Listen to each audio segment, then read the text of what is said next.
guidelines? Yeah. So just some information that's not really explicitly in there, but, so under number one, rec board funding. The last sentence there says funding is based on a per household basis, per household rate set by council during annual budget deliberations. That amount is currently $80 per household. I just wanted to make that known to you guys.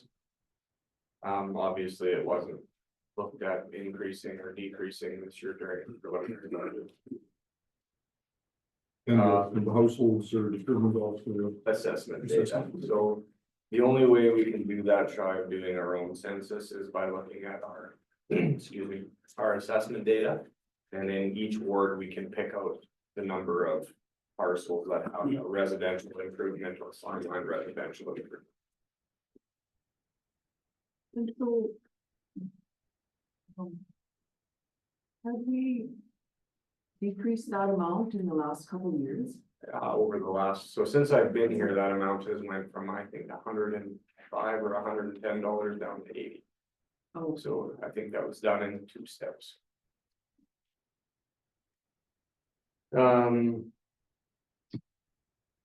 So under number 2, just a point, consider there, the last sentence, funding will, or sorry, second sentence. Funding will only be considered if requested over 10,000. The rec board has dispensed all their allotted funds, or the applicant is not eligible under the rec board distribution process. That is just one area you guys should look at, I guess, and determine if that's the criteria you want, or if there's some other logic, I guess, you would like applied there. The reason the $10,000 limit is there is because that's what we've capped funding decisions in the decision-making powers of the rec board at. And then CCAP, same thing, the last sentence just outlines that you'll set the total funds available per year during budget deliberations, so that currently sits at $50,000 a year, has been for the past number of years. At one time, that was, I think 100 is the most that I remember. It was. Before me, it might have been more than that. Yep. The definitions that are above that on that page are really just defining. Those are the 3, I guess, areas that show up in the applications. Just being defined here, so that as the hall boards are evaluating applications, they can apply those definitions to it. So you guys, through the passing of this policy, have said these are the 3 things we're hoping to achieve. This is what we want you to analyze against. So they're subject to change as you see fit.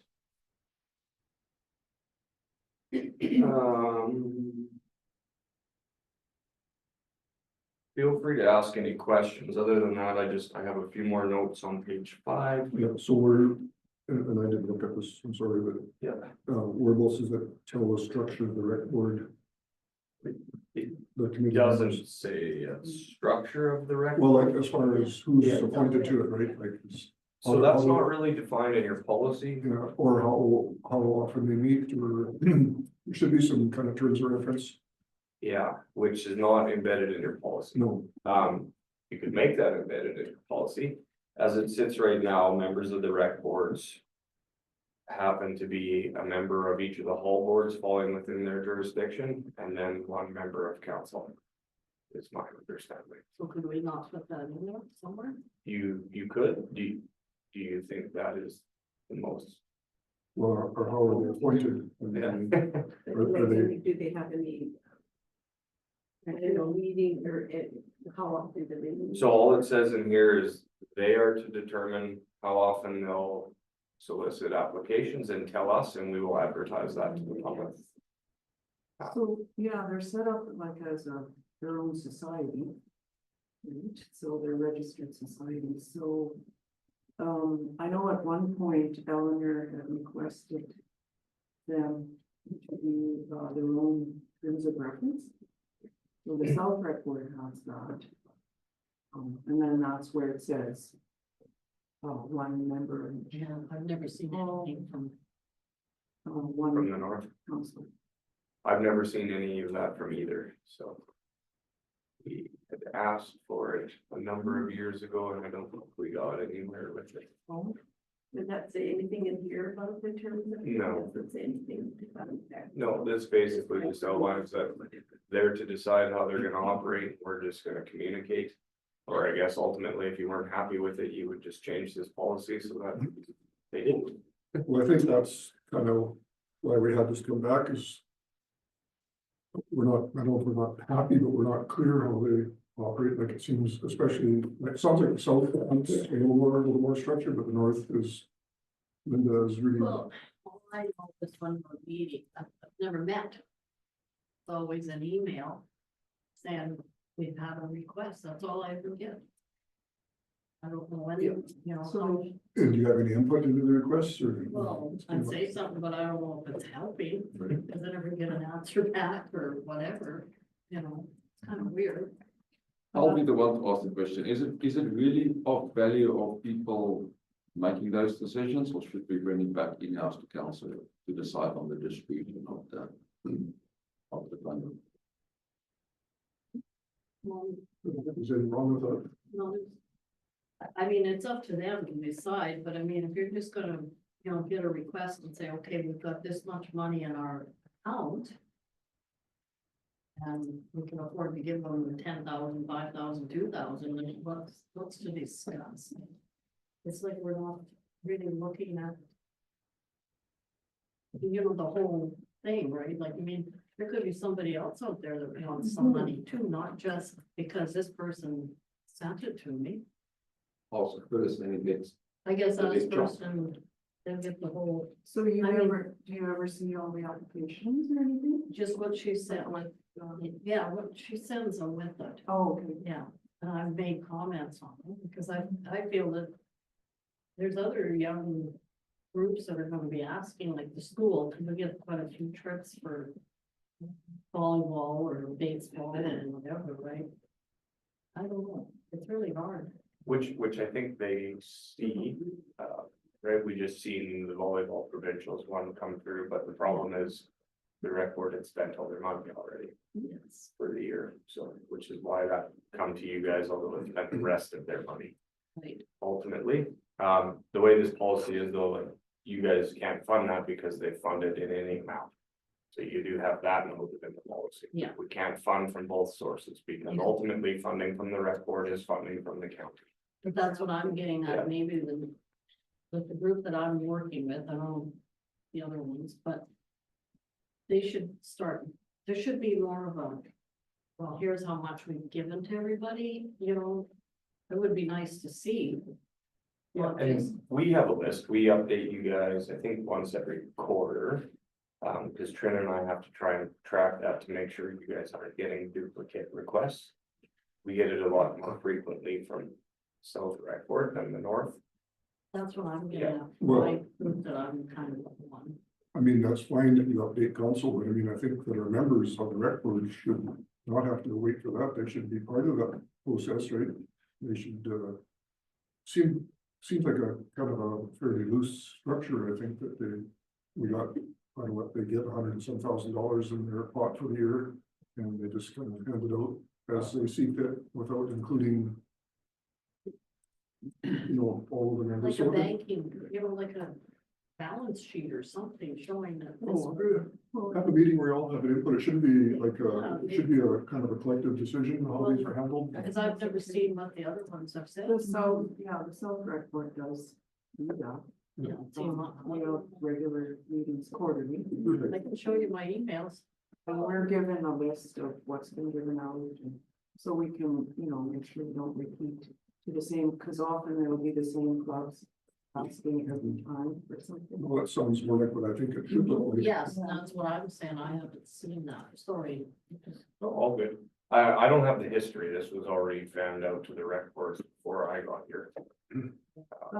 Yeah, and then the one thing that I'm just not really sure about, and I know it's not in our policy, is honorariums for the rec board members. Right. The South Rec Board takes honorariums, And see, and I don't and think ours. I'm not sure. No, I I think that should be defined. I think the north has like if they have an AGM or something, they've spent a small amount of money just on hosting that or meals or whatever it may be. I don't think they've paid honorariums. So. I don't know, I mean, like I said, I have never seen. Yeah, No, we have financial- financials. I know you do, but I mean, to me, being on the board, I should see it from them. Absolutely. Well, you should as a board member, Yeah, yeah. and I've never seen one. So I think I'm that- really blind, one or the other.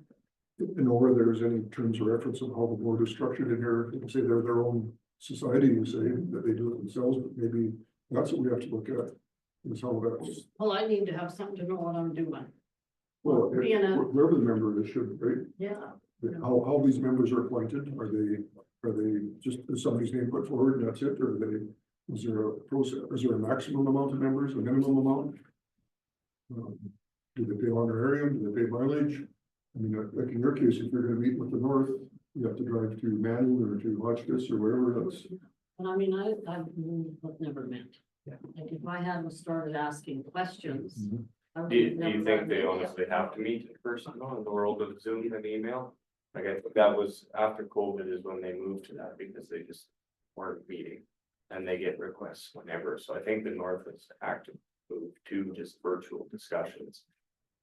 I don't know about the South. I wouldn't know because I don't have the information till this year, right? I mean. When it's weird, right? Because we're not really, we've just outlined a policy that they're supposed to use to dictate how they allocate their funding. And that's kind of where your guys' power in your policy stops.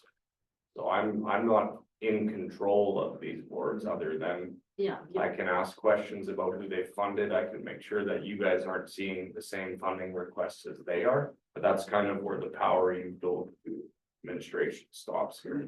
So obviously there isn't anything and they're saying that no one on the board, like no paid positions. I don't know. No, there's no talk about it all in this policy. I don't- Yeah, and I don't know if that should be in this policy or if it should be in your terms of reference. But if they're one's getting paid, they both should be getting. I mean, Was anybody here when they were created? Like, did you guys make them do a terms of well, this reference? has been, That came later. I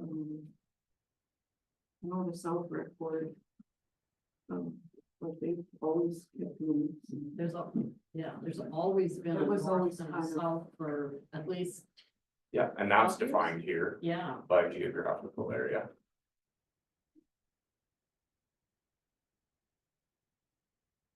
But I don't think the members have even changed. But I don't. Shy of maybe the main point of contact in the south since I've been here, which is 9 years almost now, so. Well, the South, since I've been on. It's changed, 3 out of the 4 members have changed in the last. But are they still Couple members years. of each of the hall boards? Yes. Yeah. And then in the South Rec Board also pays a secretary treasurer. Yeah. $1,000 a year. And most of the hall boards are also paying a bookkeeper. And that's an eligible expense for them to claim in the hall board funding, so that's not Oh, Yeah. out of the norm. When you have a finance guy overseeing this, I prefer a bookkeeper because I've have someone. gotten financial statements that are handwritten in pencil on a ledger sheet. It just kind of makes, Make sure it's done Yeah. properly. it's nicer knowing it's a third party. So what should we do with this? Take this back and digest it? And- Well, you guys just wanted to see it for information. Yeah. That's the only reason there wasn't any But I think- RFD prepared. It's a big policy. It is very. It dictates a lot of things.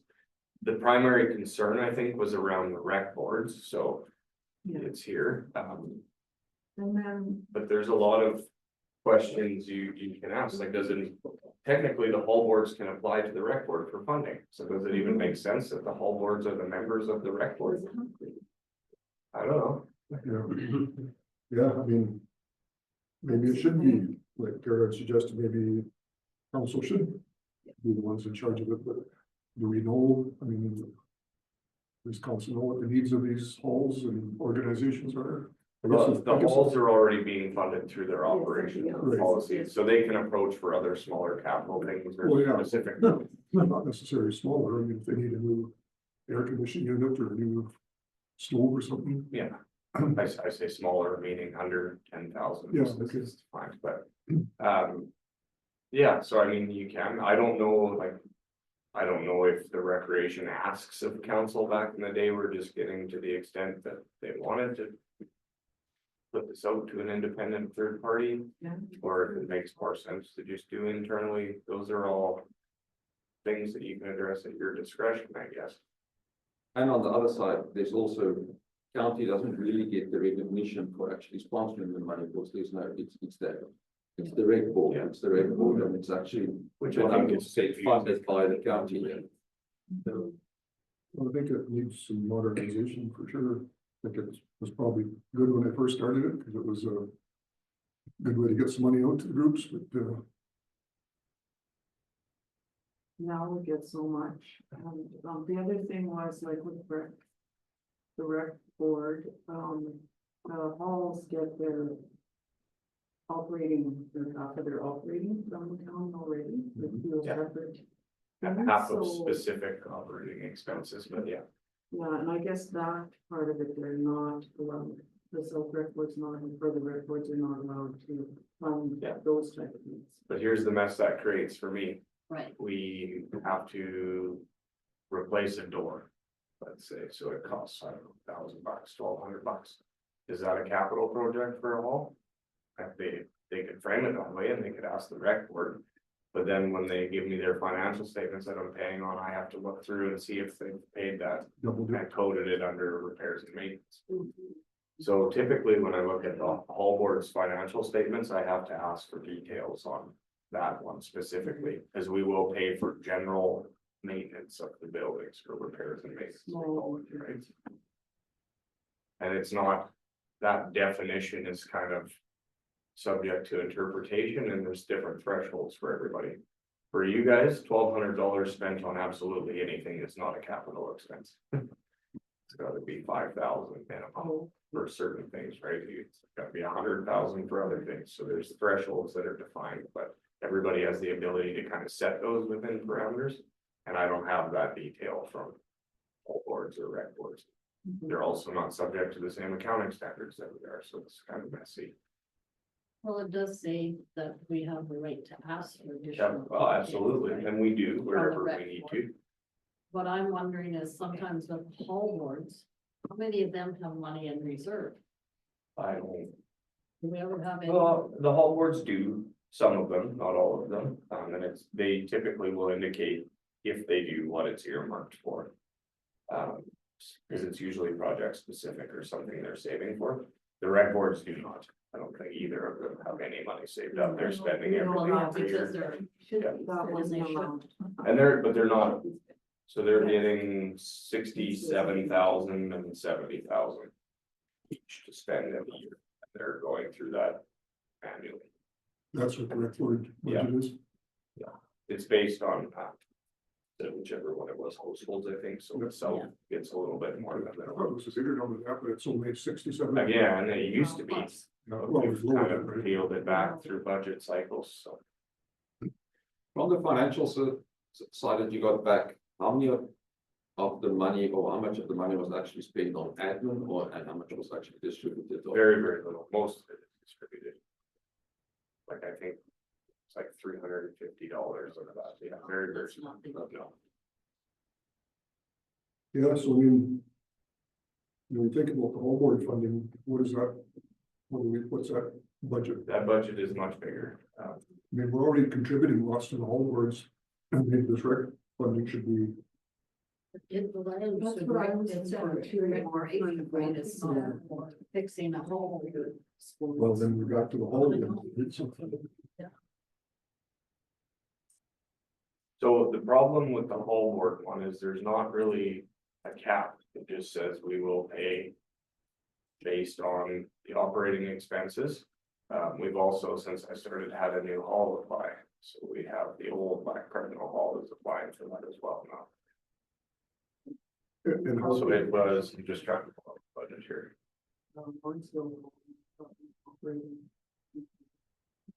Yeah, so that budget's about 120,000 a year in operating expenses, and it varies, I think. The biggest hall gets about 30 grand, and the smallest one gets like 3,500. But there's no cap. is what you said. There's no So whatever cap, they they spend, just kind of, we define go what, off from that. Yeah, it's just keep talking. When there's too many conversations going on, then she can't hear anything. Yeah.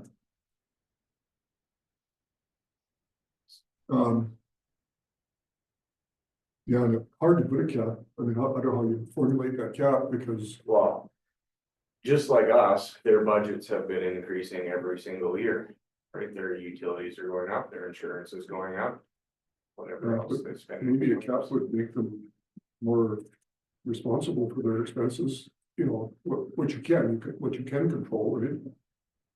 If they have the mentality that, well, half of it's gonna be paid for, let's just go ahead and crank the heat up when nobody's in here, or let's, you know. That's a small example, but I mean, I just think that if you capped it somehow. But how would you cap Black Cardinal versus the Battle of Ag? Well, and so Battle River Ag Hall is already kind of capped because we only pay a smaller portion of Okay, what's the next expenses. biggest one? Dixonville is actually the biggest one. Okay, They've got the biggest facility because the Hall Board runs the curling rink, the riding arena, the campground at the Hall. And I believe Golden Gym.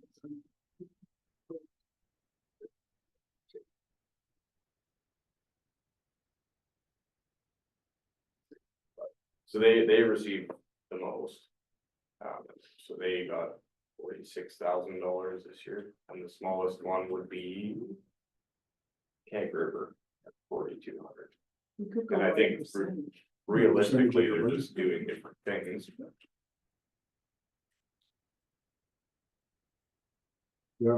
can tell The that, other thing that, I'm sorry, at Cave River, yeah, you gotta, if you're gonna rent that hall, it's flipping cold in the winter time, because they turn the heat right down. All of them, like fridges and stuff are on. And when you go to put stuff in, a lot of the people have complained that, well, I've talked to the hall about it, that their cooler is unplugged in. You know, if you know you're gonna rent the hall, it should be plugged in the day before or something, right? But they're trying to save money because of $3,200 for power and electricity, you know. There you go. I know, and we're starting to use it more. We really are, there's been a few functions being held there too, you know. The last month, we've had 3 in that home, so. You know, $3,200, that's a little bit of a. Just because we're a small community doesn't mean to say we don't want to get things going. the other thing too, I've been seeing, just looking at how other municipalities do the grant funding for their donations. I saw that, like, some of them have limits of. They won't pay more than 50% of an event or project. So that's one thing, because I know we've gotten a lot of requests where they want us to pay the full amount or something. And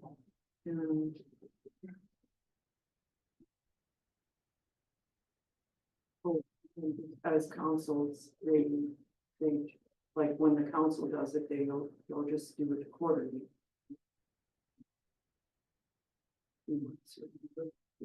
That on their agenda. I'm just looking for- Previously, one of the Frank Urbans here, when I had been in discussions with them 5 years ago, they had $100,000 for grants, and that was it. That would have handled halls, right, everything, and it was once a year in June, you ask, we dole out. Which is very simple. Mhm. The problem is not a lot of things just happen in June. And not a lot of, like, that would exclude your school functions because they're not gonna know whether or not they're gonna make it to provincials. Yeah, a lot of that type of stuff comes up last. Yeah. All that does is it kind of just allocates money to the same people that are running things for the year. Maybe it's what you want, or maybe it's not. I don't know the answer to that, right? well, I know, like Dr. Brenda saying some other municipalities do it similar, but right, they have kind of one-time rollout and. But that wouldn't go over well because of the ad hoc things, not only just volleyball teams or hockey teams, but I mean, there's all of a sudden the food bank comes and, well, we're short a little bit here. And well, sorry, we missed the. Yeah, so I mean, the way we do that, whatever we have now, 100,000, I think that part is okay on the council grants, but it says rec board and whole funding, I think we have to try. Clean up somehow. Yeah, and something like the food bank, like personally, I don't think that fits in your recreational. No, No, not rec, That- but I'm talking. That is a council grants, service so- that should be requested straight from council, right? Things like that, which is why we always carry a bit of money for your guys' discretion, because. Yeah, you can't dole out everything. At the end of the day, you have defined it as recreation or culture. Culture is a very gray term as well, but it's meant to be. Art or historical or stuff. Would it be to try and even it out a little bit between, say like Keg River and like that. The halls get like a more of a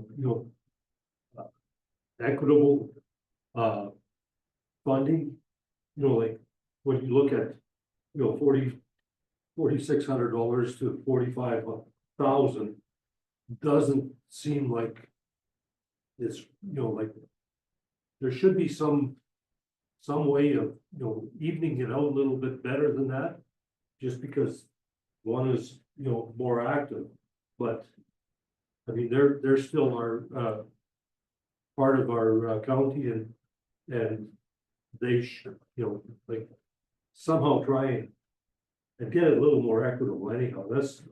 That doesn't seem like. But I think, Gary, I mean, you're not wrong, but I think if it's based on expenses are expenses, right? Yeah. So obviously the less used smaller communities gonna have less expenses than the larger busy communities, so. But maybe we have to cap them expenses based on their budget somehow, say, we'll pay certain percentage. We'll pay 50% up to, yeah, and I don't know what that up to, how you determine that, right? If it's a percentage of your previous year's budget or. And then that way they might not hit 45,000, right? They might only hit 30,000 or whatever. I'm just, like, I can see, the people in Lindis, around there, looking at this and seeing, it's very unequal, and, I mean, I think it's our job to sort of even it out and, like, try and get it somewhat, balanced. That's what I mean, I don't Well, I want think any more 50% than. is balanced, because one, Okay, we've got two people talking again. Sorry, Okay, go ahead, Linda. I don't want people to feel that they have to give us more money if, I don't know the full operational balance, but what I do know is what's happening is unplugging things and, you have to go in, you have to plug in the hot water tank and, all this kind of stuff, because they're trying to save. And really, are they saving anything? I don't know. If I did that at home, I think I'd be pretty popular. Well, I mean, that's something, You know what I'm saying, but it is, something that you guys have to figure out internally Yeah. and, say that, no, that's. why should they be doing that? Because they're only getting 3,200, or is it because? oh, I was just gonna say, like, I think it's as fair as we can be saying 50% of your utilities, right? Because a small audit, of course, like Terry mentioned before, isn't gonna spend as much, but I think if we put a cap on it some way, percentage wise, then it would maybe give them a little more accountability and a little more incentive to cut down on costs. So the biggest reason for the disparity is we define what the costs are. So included in that is utilities, parking lot maintenance, curling rink or arena maintenance, campground maintenance. So right there, the Dixonville Hall has all of those things, Keg River does not, right? Not anymore. So there's a big discrepancy in just what we've defined as eligible expenses that And were. you know, I'm sure the hall is fine with what they're getting, but it just seems kind of stupid that you have to plug everything in and rent the hall. And you're paying them price. Yeah. And I mean, honestly, Linda, just looking at the last 4 years, the hall's expenses have been rising every year, Yeah. which is normal. Yeah. Right, so have ours, Yeah. so have mine personally. Yeah. Mine too. So.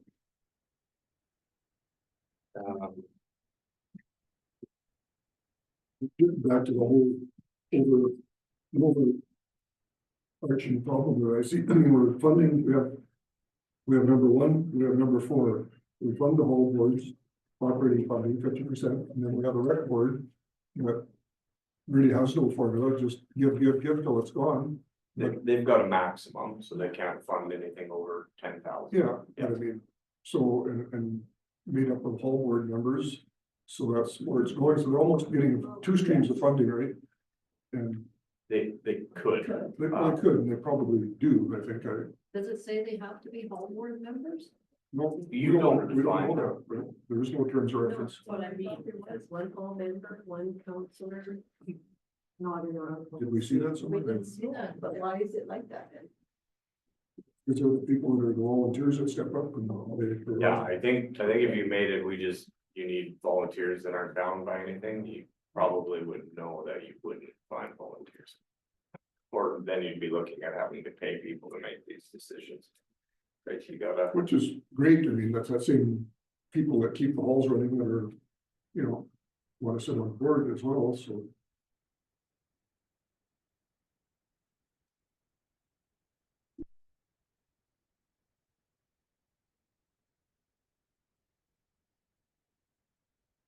I don't know, so again, this was here really just for your guys' general Yeah, review. We can go an infinite amount of ways, depending on what you think the issues are.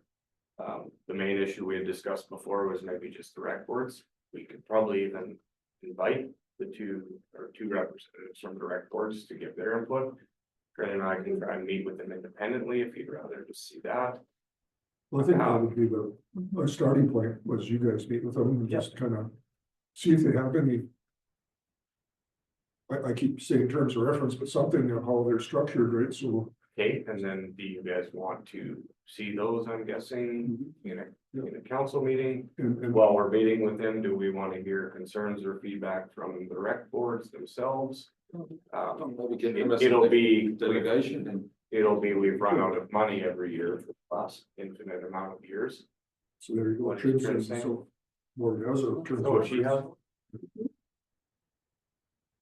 reference. Thanks for that, Trim. we never did get one from the north though, hey, Trent?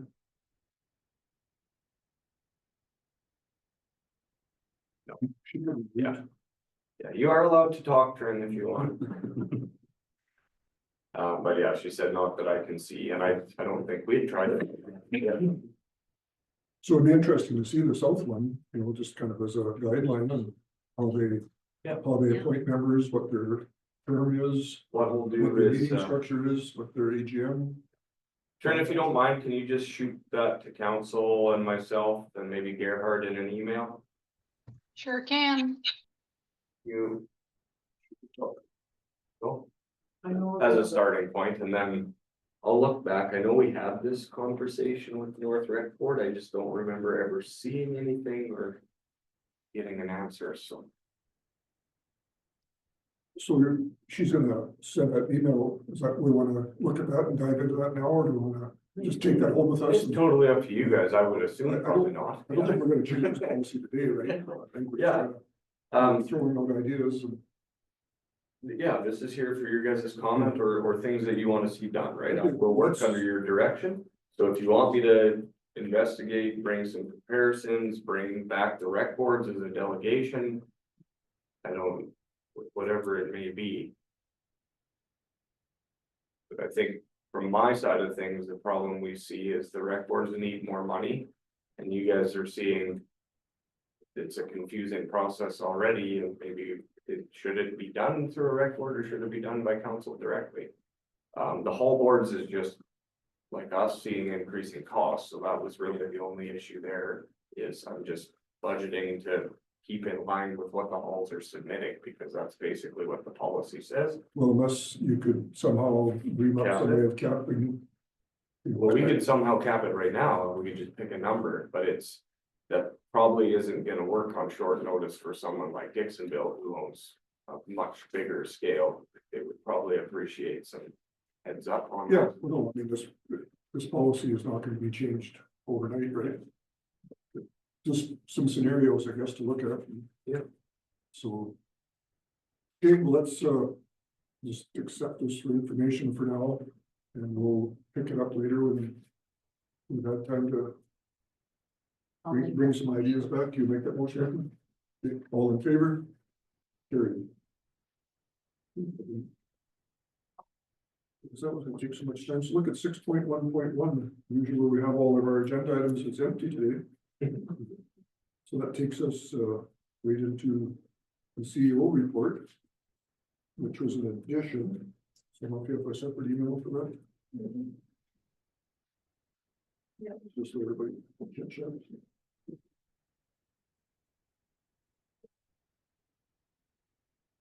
Well, just an update from my side. So we had the budget meeting, and I want to thank first of all my team and second council for all your inputs and efforts in that one. Hopefully we can get it approved a little bit later on. Then we met with the AUPE team. Their negotiator was up here. Some representation from staff and from our side. So far, I'm still hoping that negotiations will start January 29th. I know that they still waiting for a few negotiations, bigger negotiations to finish up before they will start theirs, or give us a confirmation of the date. Then we went to the Christmas party. There was some professional hustlers around. Just saying. Yes. Some people using their retirement time properly and getting professional training on that pool hall. Sorry, it was the main. Yeah, don't worry, I'm tracking him now. He's not going to be practicing during lunch hour. or something. Josh and Bonnie. Yeah, That's it. Okay. Morgan. It was actually a very good function, and I would really, really like more staff and all of council to attend that next year. I think it's such an amazing event, and it would be good for the culture of staff and the community and us all. You have so much fun, your head almost hurts. That's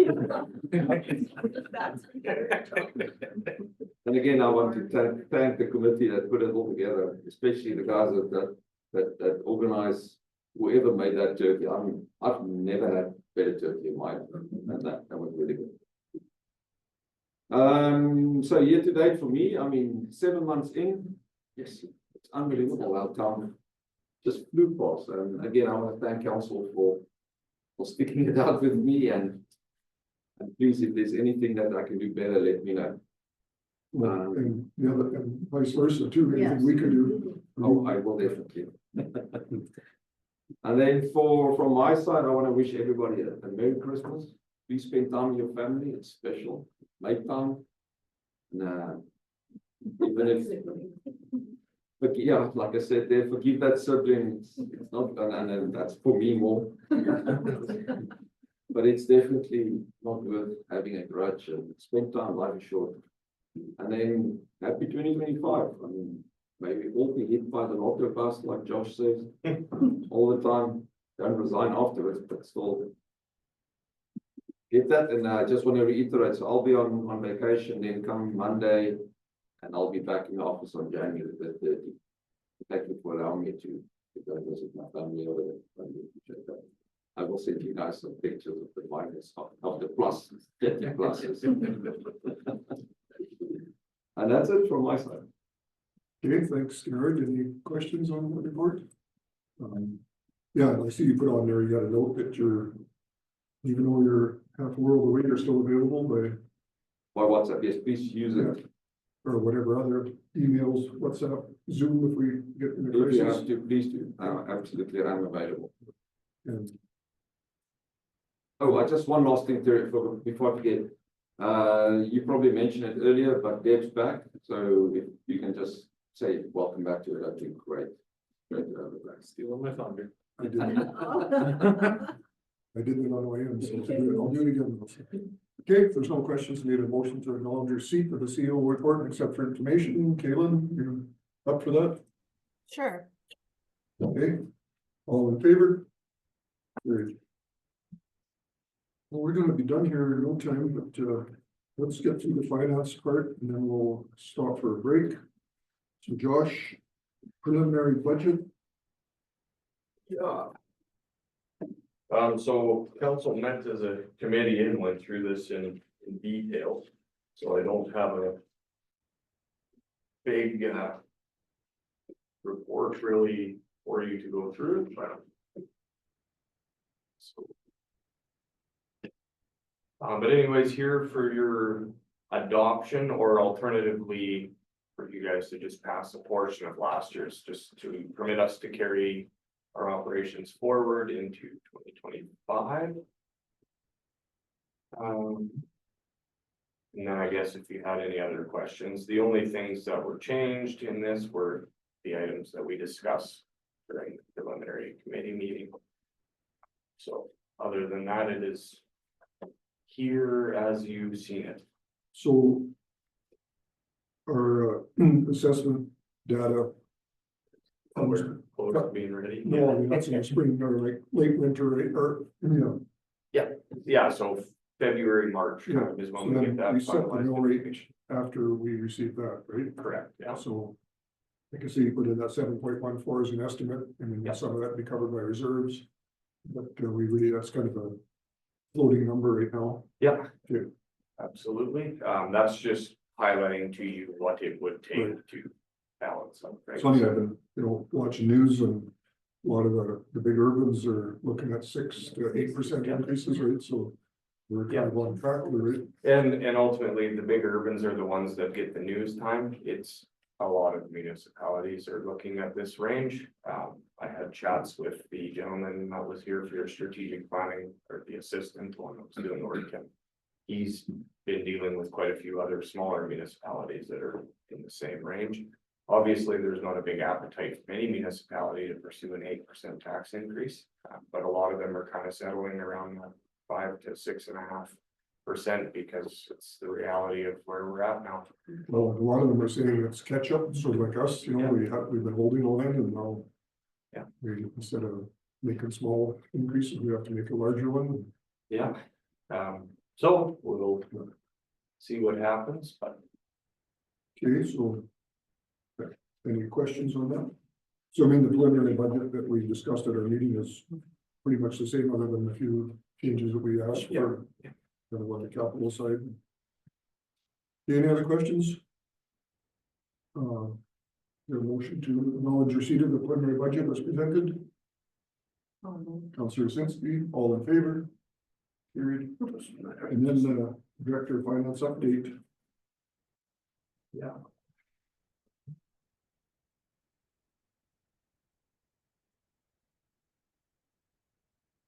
That one, so just a few things here, so. Our interim audit, I think you guys have seen this note now a couple of times, but we kept shuffling it around for dates. They were here all day yesterday and for the first half of today before they head back to the city. Really all there is, they'll be back again in probably the first week of March we'll shoot for. With our system changeover, it's gonna be a bit of just different work this year. But their interim visit and just process testing is going well. Canada Post strike, I held off putting a note on this just because it's not really my business to advertise their strike, but. As this drags on, it is having impacts on us, so we have to send payments. There are still people that like to get paid with a check for whatever reason. We're still getting payments with checks in the mail, which is quite common, so. And we have invoices that we predominantly distribute via the post, so. We have advertised through our means. You're not gonna get your invoice, so you're gonna have to phone or give us an email and we'll get it to you another way. Please don't send a check in the mail because then we're just gonna argue 45 days from now when you got penalties on your account. We re-advertise all of our payment methods that we do take, which is probably everything except e-transfer, so. We have the abilities to continue, it's just not in the way that everybody likes. It's impacting us, just like I'm sure it's impacting all of you personally, so. It is a pain in the butt. Then just the last thing. County bank accounts, so we have a number of bank accounts. However, one of the ones that we had was it's called a 31-day notice demand account. Works kind of like a cashable GIC. This is where we keep all of our excess tax revenue simply because the interest rate is much higher than a checkings account. The problem is from a liquidity standpoint, I need to fill out a form, give the bank 31 days notice of how much I need to transfer. And so it's just an extra step. We've had a change in representatives, and so the first news that I got was, hi, this is me, I'm your new person. By the way, we have a savings account now that has the same interest rate. So we've started that. There's some paperwork for Brenda and Terry to sign before they leave, so we can get that finalized. And from an operational standpoint, that's really good because it just increases our liquidity and our flexibility to immediate instead of 31 days. At the same interest rate. At the same interest rate, yeah. So pretty hard to say no, because I pretty much made that other account obsolete, so. That was it from a update point of view. Okay, thanks, Josh. Any questions? Give a motion to acknowledge receipt of the finance report. Councillor Reese, all in favor? Carried. And item C, the last is a year-to-date budget update. And so the same report that you guys have seen,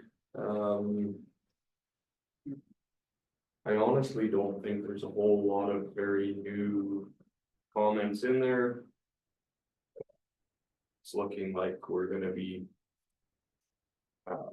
fairly underspent in the grand scheme of things. There are some of the bigger expenditure areas that are definitely a big contributor to that. For example, on the capital side, the gravel crushing is just going to be done in late winter, so January, February. So that was all budgeted for this year. We haven't spent anything on it yet. The other one was the bridge. Oh, bridge maintenance was another one. So Charles has mentioned that to you guys already. Those are kind of big expenditure items that just from a simple timing perspective are going to be shuffled back and forth. My job and what I do is to make sure though that we're not going to tax people again for the same thing that we've taxed them for this year. So you'll see some, I won't like to call it accounting magic because that sounds like but you'll see some offsets with reserve funding just so that we're not taxing for that in next year as well. Okay, so in the budget, then this is all listed on the reserve, like funded from reserve. So anything that we pay for next year that was budgeted for this year, we'll have an offset with a reserve draw so that we're not taxing. Because ultimately we brought in tax money to pay for that this year. We don't want to do that again. Money will just be set aside. And utilized. Carry forward. Yeah. Yeah, and typically we don't even budget for them as specific projects again, because it just kind of inflates your budget. It's still a this year project, it's just happening late, so we want to go 3 months. The council grants, we haven't had a whole lot of asks actually as of late, so there's 16,600 left in the miscellaneous stuff, which I'm not seeing any asks on the agenda, so I guess that will just go unutilized unless something emergent comes up. Not very common for that to happen in December.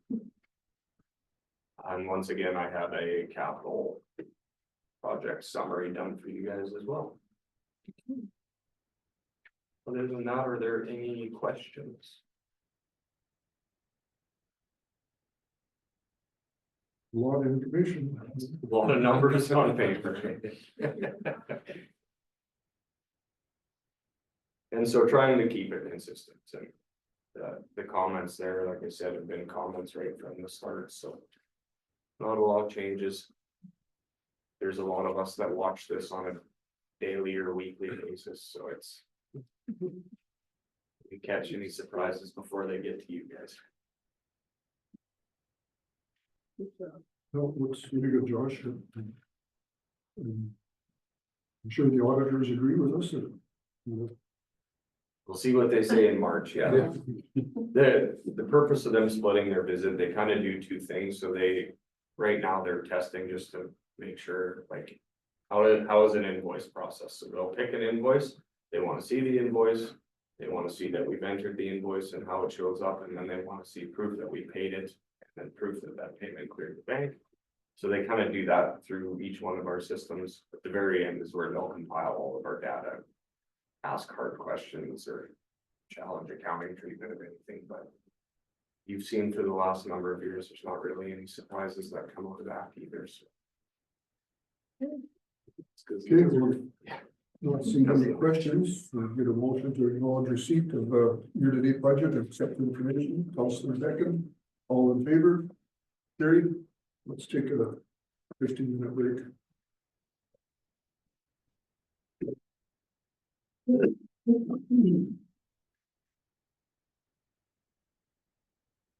You say that we can do e-tron.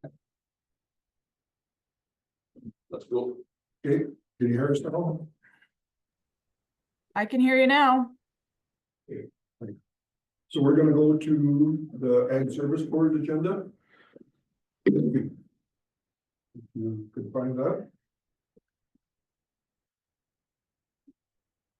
So I guess we adjourn our regular meeting and go to this one, or just recess it. It's already recessed. Okay. Okay, I'll call Ag Service Board meeting to order at 10:14. Item 2 is the agenda. I'd like to make an addition to 63.02 item D, just an update on the Northern Sunrise Ag Service Board meeting. Any other additions? Okay, see none, get a motion to adopt the agenda with the addition. Councillor Halabisky, all in favor? Carried. In the minutes of our previous meeting, November 12th. Any discussion arising from them? Any errors? Seeing none, motion to adopt the minutes. Councillor Thies, all in favor? Carried. New business, we have nothing. 3 dots, 3 dashes. Rural Services Programs, Policies, Resolutions, General. Item A is Ag Service Board Provincial Conference coming up in January. Blake, what can you tell us about that? Yeah, so we got a conference coming up the 20th to 22nd.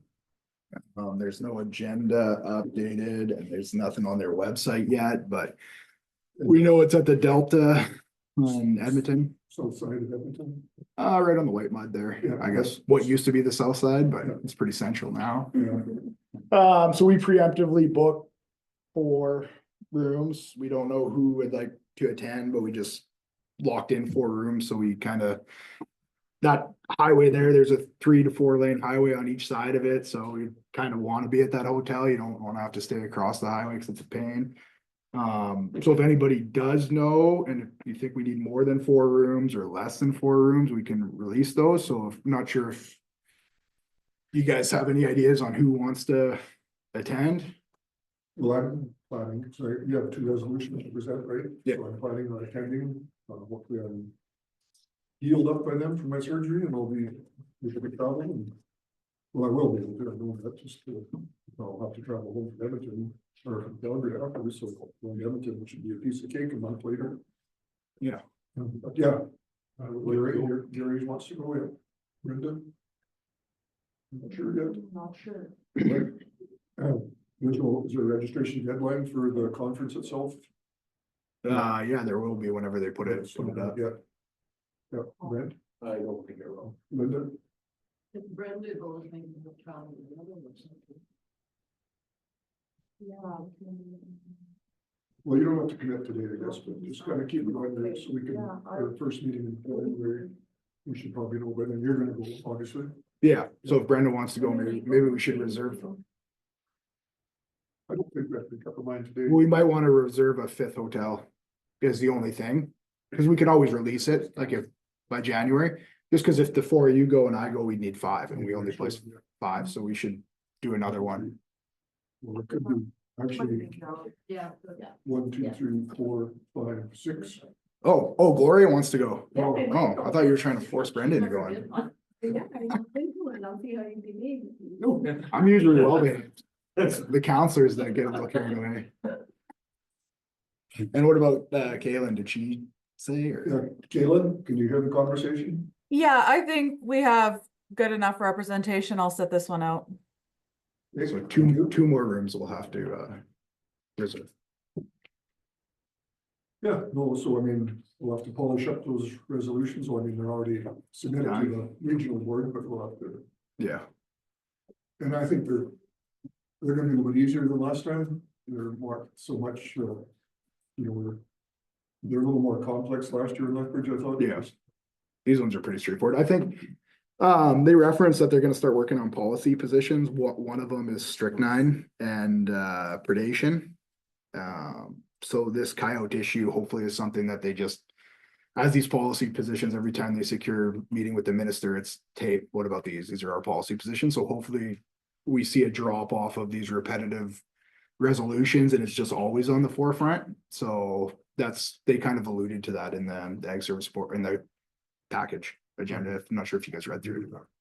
Coyote one occurs often enough, they'll do the same with it, because Yeah, well, I think they were gonna tie strychnine and predation, like predation management, together, but that was more always for the Richardson ground squirrels, right? Because yeah, but they use strychnine and they used to use it for like, wolves and bears. They really restricted that, right? Like Fish and Wildlife doesn't even handle strychnine anymore. So they're kind of tied together, but they might keep them separate too, you never know. They're supposed to be, hopefully at the provincial conference, they have those kind of drafted up. They said they haven't had them finalized yet to include it in this preliminary package that we have here, the 65-page package with all the agendas in it, or all the resolutions in it. okay, so any questions on that conference? Like I say, we will make a motion to register those listed there, but we can always amend that when we go to do the actual registration, which Yeah. will wait till our next meeting after New Year's. Second one in January. Yeah, whenever we have our next ag service board meeting, which, Yep, we'll bring it back for them. because then by then you'll know if there's a deadline for registration or. Yeah, the registration will be probably like 2 weeks, but right around that week would probably be the deadline. It's usually 2 weeks prior to. So our conference. meeting's on the 14th, so I guess we probably won't have time then. Because the conference is the week after, right? So. Yeah, I'm not sure why they don't have all that information out yet and the agenda, like we're already almost a month away, right? 5 weeks away. Well, go ahead and register them, and I don't know what, like I know RMA is kind of sticky about refunding registration, aren't they, if somebody cancels out, but. Their policy is once the conference is over, if they don't lose money and there's a surplus, registrations, refunds are given first come. So like if you put your refund request in early and they had a profit of 20,000, they start paying out the refunds, right? And what if the registration wasn't that much anyways? It's been as high as $800 before, but it's been last few years, it's been in that 475 to 600 range. So it's not terrible. Well. Since we're not gonna meet until the 14th, and then, we'd have to leave. Probably on the 19th or 20th, depending what the agenda is. Yeah. That 19th might be just kind of a networking meet and greet day. When we know too, we can throw in an email to the counselor and just say, hey, Yeah. is the list the same? Or just tell us if you don't want to go. Right. It's pretty easy to do now. And I don't know about the hotel, what their policy is for cancellation. Usually like a couple days before, usually 3-4 days. Okay. So that's kind of can be last minute. If you guys think you have changes, like you don't if you wanna come down Sunday night and be there for Monday, or if you wanna drive Monday morning, you know, it's only a 6 hour drive for most of us, 5 for Gary, so. Yeah, well, What time does it start on? that's what I said. depends on the Yeah. agenda, right? Sometimes Monday doesn't start till like 4 o'clock, like Terry said, it's a meet and greet with the minister, hors d'oeuvres Yeah, and there's drinks. usually nothing on in the state, like in No, the actual conference room there, no speakers or resolutions or anything, it's just kind of a. 3 days, usually Tuesday, Wednesday, Thursday, Monday's a meet and greet. Chair meeting agenda is on the 21st. 21st, so that's cause it says it starts on the 20th, I never even pulled up a calendar. I don't know what even day the 20th is. You see, Monday, it's the 22nd, 21st. Yeah, Monday is the 20th. do you have Mr. penciled in on the 21st? So, it's left. Has to do with Otis or Old System, if they change their meeting, I don't know how important it is that we're there. Yeah, it's on the 21st, so I'll see if I can change it. All right, so we give a motion to acknowledge receipt of the conference and register those listed. I'll move, Terry. Thanks, Caleb. All in favor? That's carried. Next is 25 to 29 grant application, so I understand that they've really viewed that grant at the same level and haven't increased it, or? No, 166,000 is kind of where it'll max out at, which puts us at about 16 or 17% of what we're kind of contributing. There is potentially an emergent resolution now that the grant has been put out that the ASBPC may be putting forward. Obviously, we won't know until conference requesting for an increase to deal with inflation, but nobody's seen what that emergent resolution will be. I was just told that they are planning on putting something forward through the ASBPC on behalf of all the ASBs. They changed a number of years ago that the ASBPC could actually sponsor resolution. So that's the Ag Service Board Provincial Committee. So it's made up of every region's chairs plus a voted president and 2 vice presidents and a secretary. So they might be bringing that resolution asking, because I'm assuming they all realize we all would like to see an increase with that, with inflation, right? Wasn't there talk at a regional meeting or maybe at the John Conrad's update, wasn't him, but about having a letter writing campaign to kind of advocate the thanks for the renewing it, but you know, with inflation, we need an increase. Did we not talk about that? I didn't attend that or at the regional, but I did, like, they did have a letter campaign for that bill C-269, but nothing was ever Yeah, nothing officially to do with given. Okay. Everybody's letter. Well, resolution would probably go a lot further anyway than the letter writing, so Yeah, especially if they're all kind of cookie cutter letters, or they just put them on the pile and. well, and I think they all kind of know that. I was talking to Carrie Ann, the lady that's kind of looking over this grant. And just kind of mentioning it to her, like. Well, I actually put it in my, you have to do like a summary statement at the start of your grant and like. What is your municipality about? Like, what are your key areas in ag? What do you think's important? And I kind of put it in the back of our, the bottom of our background being like, you know, we appreciate the 166,000, but in reality, all this legislation and work you're having us done is required by the province. So right now you're funding us at that 16-17% level. Like, in theory, we would like to see you get to 50% of our allowable expenses, and that'd still be a tremendous deal for you, because we're picking up 50% of the tab of things you decided were important, right? And kind of forced on us. So I just kind of included in there.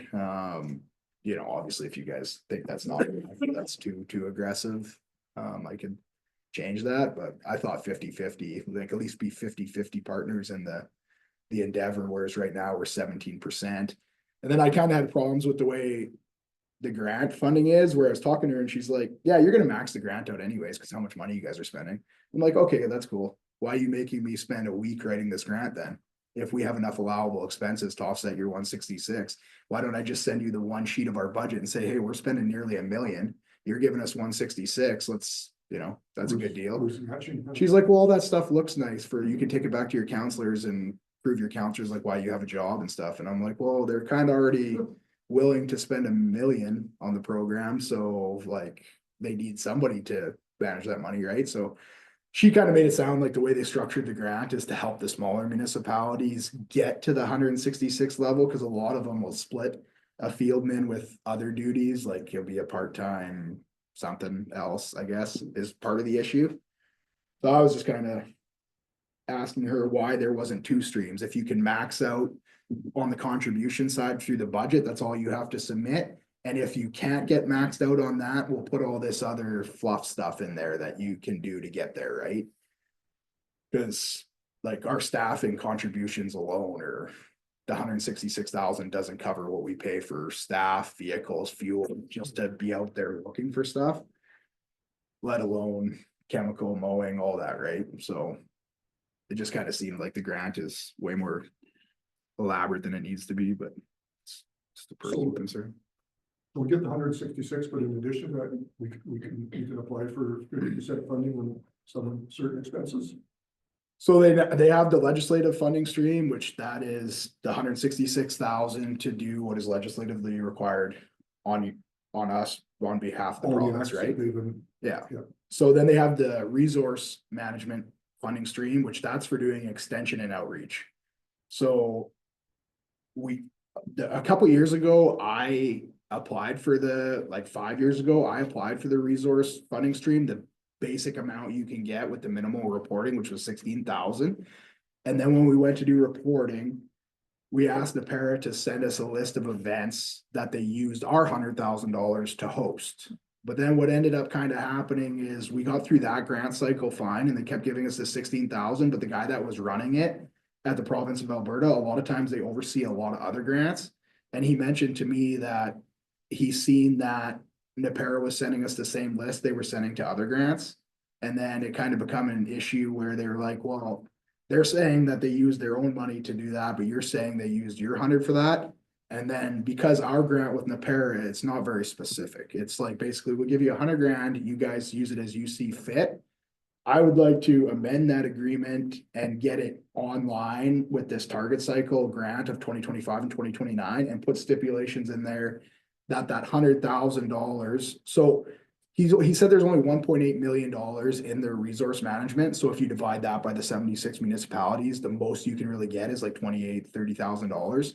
But he said a lot of municipalities don't apply for the max, where I'm gonna apply for the $100,000 right outright in case there's more money. Maybe we get like 35 grand back through that. And I would like to put stipulations in NAPERA's grant that the eligible expenses we're allowed to claim on this grant is staffing, outreach, and extension. So that can support like their variety trials, anything pertaining to the legislation we work under, if they can somehow tie it to it, like say soil conservation or water or whatever, and staffing. So all they would have to do is on their end, they would have to structure that we would like to use of this 100,000, we would like to use 25,000 to hire, say, 2 summer staff to operate these variety trials. We would like to then spend 65 or 60,000 on extension and outreach, and then the other 10,000 kind of like undiscretionary capital. Then what we could do with that money is say we do get 30 grand back from the province, or I think I used 20 in my examples. We could just take that 20 grand and offset our 100. We could say, you know what, we're fine with contributing 100 grand to you guys no matter what, undiscretionary, but we want you to jump through these hoops so we can get the 20 grand back. And then we pass the 20 grand to them. So now they're getting 100 grand from us plus 20 grand through this RM funding. They're not eligible to apply for. So then we'd end up actually supplying still the 100 grand we were fine with plus the 20, or we can do whatever variant of the 2 we want, right? We could say, well, you can have 10, we're gonna keep 10, like, you know. That would be totally up to you guys. Yeah, well, no, I think that makes, and then it doesn't help your program, what you're doing, but it helps NAPERA then, right? Well, a long time ago, I think like why we initially started giving NAPERA money is because we didn't want to be stepping on each other's toes. Like I bring somebody in to do this, and then all of a sudden they were like, well, we were planning to bring them in a month later, right? And then it was just butting heads. So I think we just originally said, we don't want to hire somebody to do extension, so we'll pay you guys to do extension. That'll help you guys be supportive. That'll be your kind of thing. So I think there was kind of always the illusion that that's what it was for. It's just our current contract does not define any of that, and it's up for renewal next year anyways. So I'd like to see us go to a 5-year grant, like bring them in, say, this is what we're proposing. We want to terminate the old contract. go agree to a 5-year contract that lines up with this grant. And then, but we're not gonna know the number we're gonna get back for the RN funding probably till like March or April. So Napera, all they said is they would wanna have some sort of guarantee that they're not gonna lose the current funding they have for the next 2, like this year and next year. Which I think would be fine. Like, I think you guys already committed to the 100,000 as is, but like. So this resource management, that wouldn't, if you applied in 2025, you wouldn't see that till 2026 then? Or would you?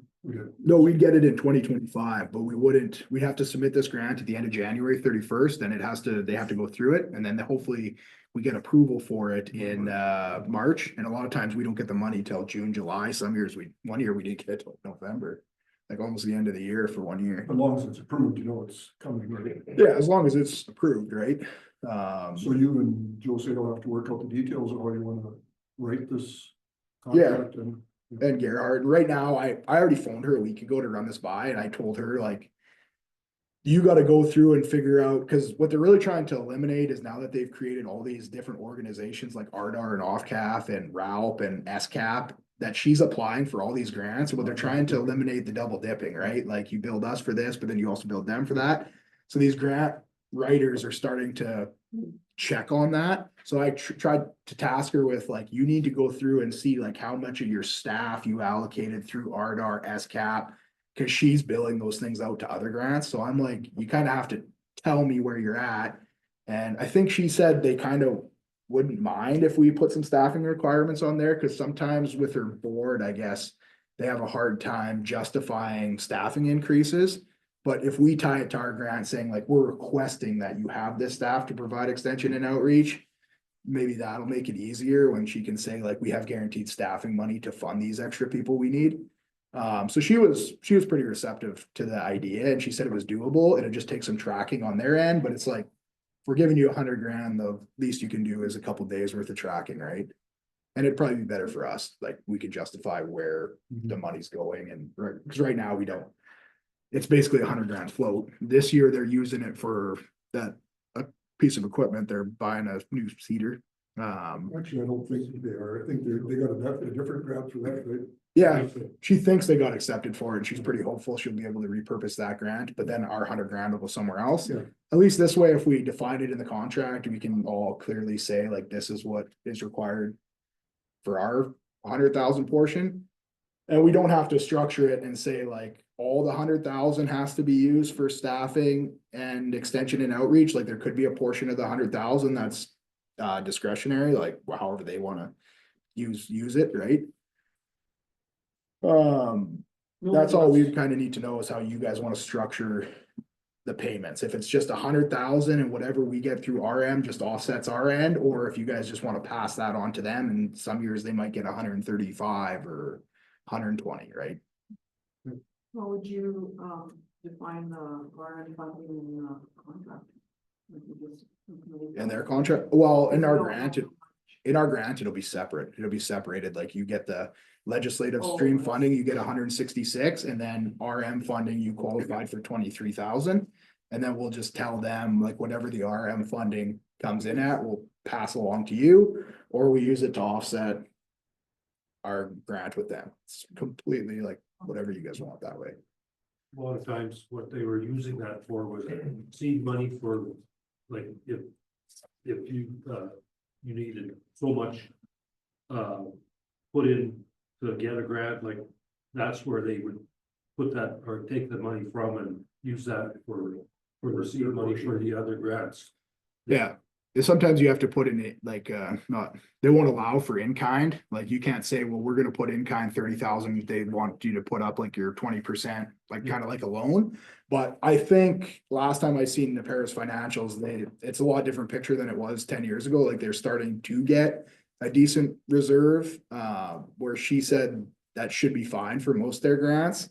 That's why I said in the contract, we can define like, we're giving you 100 and we want 30,000 for staffing, and it could be 50,000 for extension and outreach, and then that would leave 30,000 for you know, their money they need to qualify for some of these grants. If they need that, like leave a portion discretionary for them to use how they see fit. or we could require it at all, right? Well, I think probably best that you and Jose kind of sit down and rewrite that contract to make it work like that. And the council's fine with that. I think if you can leverage more money somehow, that'd be great for them. Yeah, the only thing I need to know is like to tell her whether you're getting the 100 guaranteed for us and whatever we get from RM, we're just passing it on to you.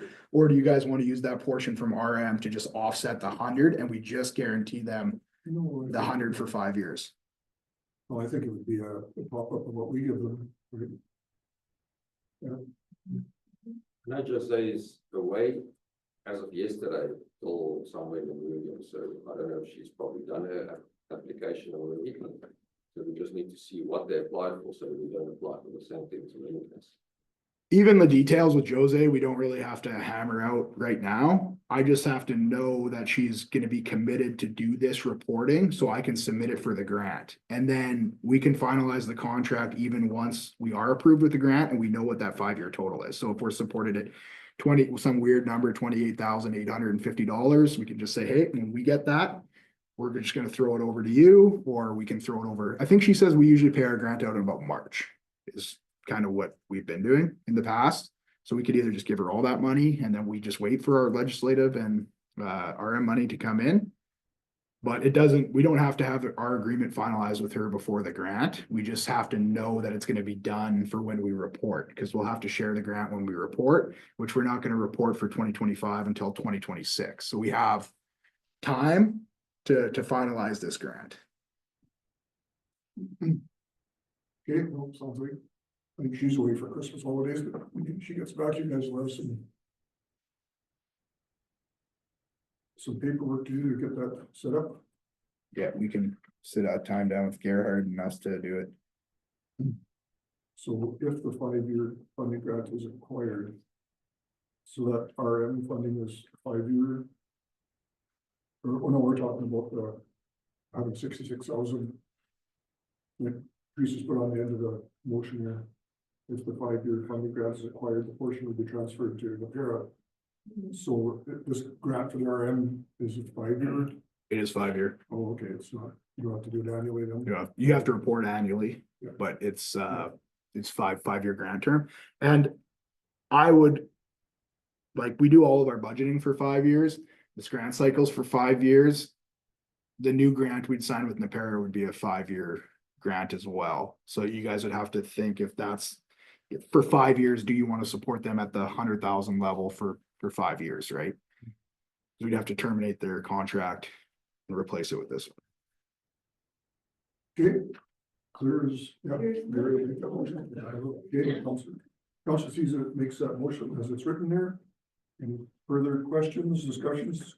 Okay, when you can't see it, moved by Gary to acknowledge receipt of the 25 to 29 ASB grant application and amend the para agreement to pursue the resource management stream funding for the same period. And if the 5-year funding grant is acquired, the portion will be transferred directly to the para. Thanks, Terry. I'm good with that. All in favor? Carried. Resolution package, so we should probably just quickly run through these resolutions, so wherever we go, and there's only 2 people can vote, it's a little different than RMA. I think that hasn't changed, right? Nope, still the same Votes per municipality. But I know RMA, we never got a chance to do this because they didn't get it to us in time, and when we got there, well, yeah, we support it, now we don't. So has everybody got the resolutions in front of them? There's more than a dozen of them there, so more. 13 of them, I guess. So number 1 is drought and livestock ag stability. Are you gonna read through all of them or just discuss them or? Well, only if there's something unclear. I mean, I'm definitely not gonna read through them like the resolution session, but hope everybody's had a chance to look at them. I guess if there's any that we think that we need clarification or we don't support, we'll speak, but otherwise I think we accept them all. Yeah, I have no concerns. This first one is basically just asking the body in the federal government that administrates the drought and programs to make some changes where they will take the weather stations out of green zone out from where the actual land farming weather stations are to not offset the totals and show that there was actually more rain there when there wasn't. Right, Because a lot of times, like it's common here out west, all of a sudden get 3-4 inches of rain, nobody gets. right. So they want to take that out to have the data that more represents exactly what's happening on the ag land, and then they're requesting confirmation from the AAFC that they made the changes to agri-stability and they will be implemented in 2025. I have no concerns with that. It's basically just asking them to do something they've agreed to in the past. Okay, I see, I mean, you made a summary of them there. So number two, no concerns from you, anybody else got anything to say that's on the landowners' rights, or I think this comes from, we'll have to put wind turbines in, right, but, They basically want to stretch the renewable energy acts, and provide people that sign them the same, like legal framework they have under the Surface Rights Acts for dispute resolution, and also tie that the people that put the windmills and solar projects up, that if they need to be reclaimed, they're on the hook. So kind of to start something similar that's in the oil well fund, orphan fund, to make sure that money's there so that all of a sudden a producer doesn't have a inoperable wind turbine there that they have to look at or reclaim down the road. okay, so no concerns there. Number three, so and I agree with you saying they're limiting this resolution to class 3 soils. And why not? So we could ask for an amendment on that then, to include classes 4 and 5? Yeah, you could, or you could just let it go the way it is and hope they get class 3 approved, and then maybe next year somebody brings class 4, but. Like we have tons of land in our county that's technically class 4, and a lot of things that'll get you a class 4 automatically, whether the land is good or not, is drainage. So if you have any drainage issues when they come into the survey in the 30s, like that would classify you as a 4, where we see a lot of people nowadays, they get that land drained with modern technology. Most guys own some version of construction equipment and specialized drainage equipment, and all of a sudden that land is producing like a 2, right? In Alberta, a lot of land gets down regulated from a 1 automatically to a 2 anyways, just because of climatic factors, like we're so far north, frost-free days and stuff. So to me, I just kind of had questions like, why do you decide a class 3 when they'll still allow irrigation land in the south all the way up to a 5 with certain amendments? Like if you're willing to invest in tile drainage or whatever, they'll still allow you to hook up even if you're classified as a class 5.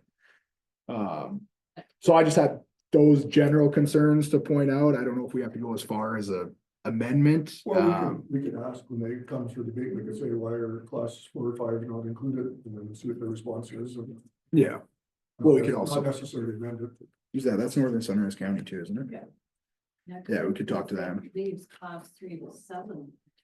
Pardon me? It says in the whereas, and it leaves class 3 to 7.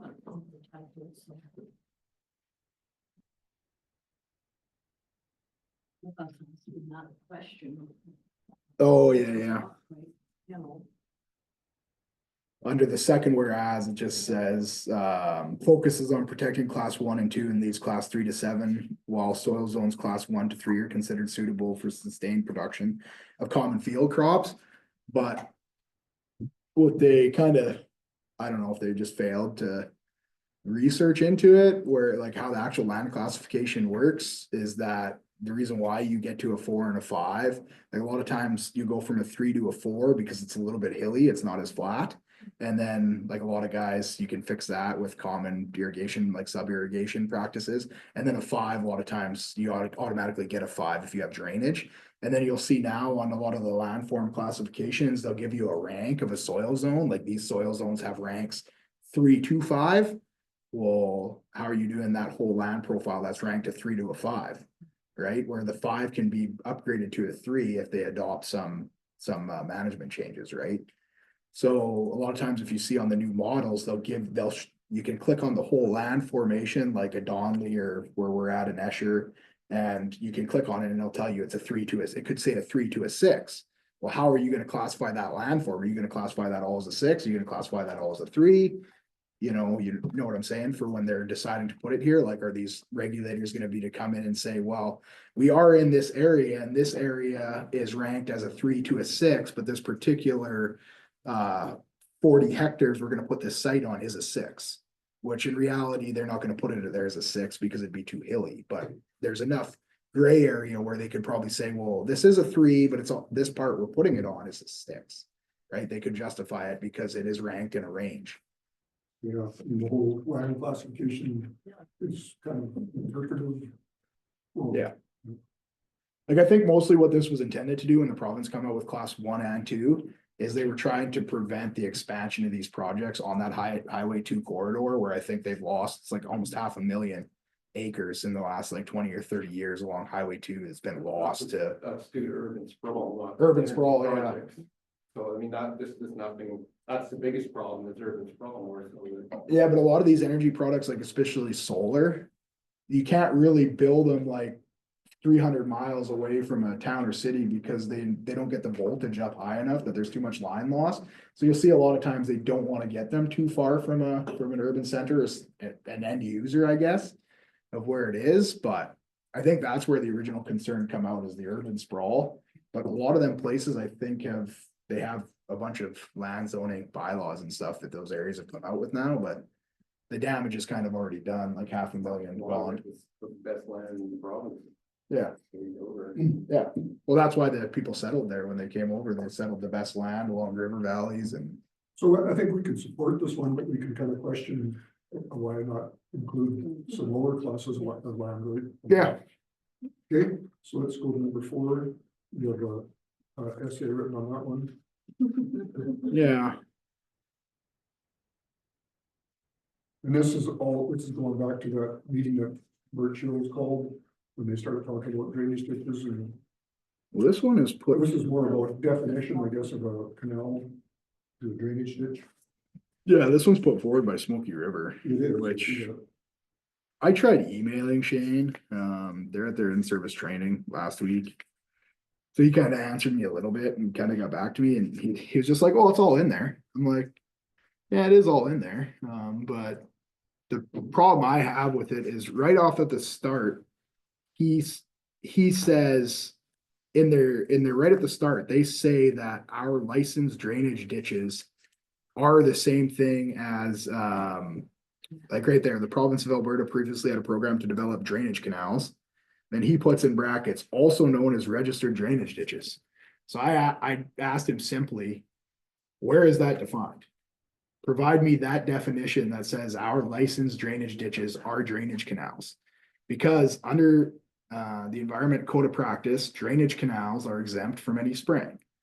And what I said to him, the further problem is in Alberta, there's a lot of legislation around water. So Water Act, the Surveyor Act, pesticide sales and handling regulation, environmental code of practices for spraying, where they define what an open body of water is. And in all of them, they're different.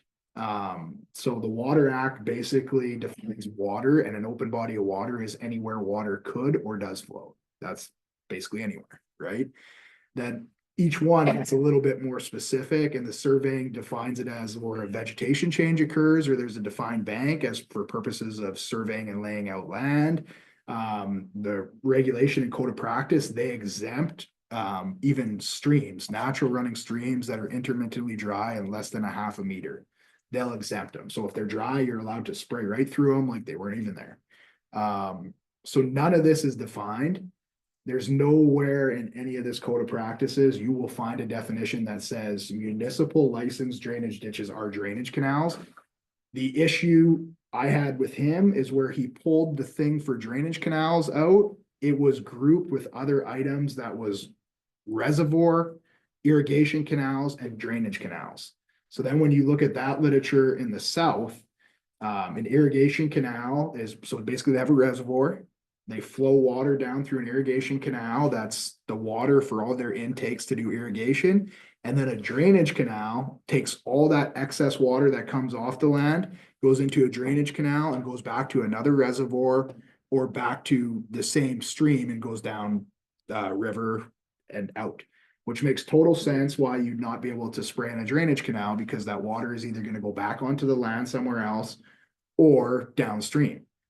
But that's not the same as what a drainage ditch is. So I just asked him, provide me the definition where you find that. I've placed now, I don't know, like 3 or 4 phone calls here this Monday morning. And trying to get a water specialist, which I talked to and I asked him these questions and they're all defined. He's like, yeah, you're right. He's like, send me that in an email and I'm gonna have to get you an answer. Because what they're asking for in this resolution is predicated on the fact that our drainage ditches are drainage canals, which I don't think they are. I think under the code of practice, I refer to them as stormwater or dry intermittent streams, stormwater drainage.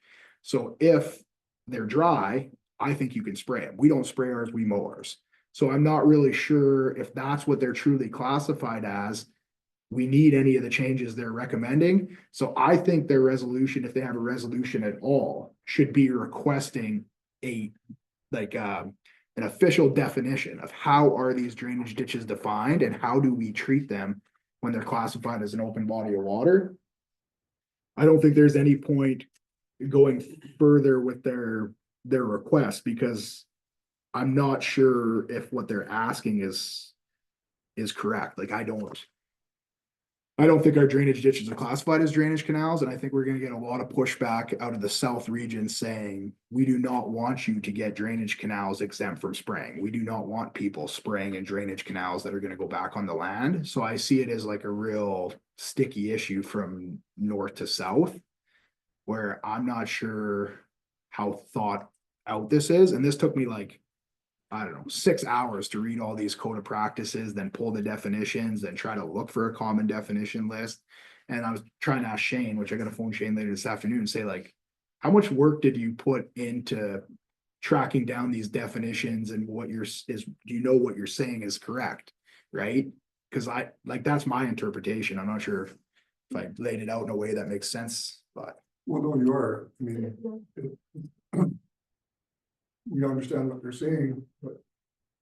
If the definitions don't line up with it, then. Yeah. Really, it's not gonna go anywhere, it might end up biting us. You know, but if all of a sudden all our drainage ditches get defined as, you know, that they're off limits for spraying or.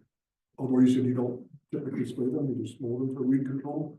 Yeah, we've never really sprayed any of them. It's just gonna open up a bunch of concerns for if they are a drainage canal.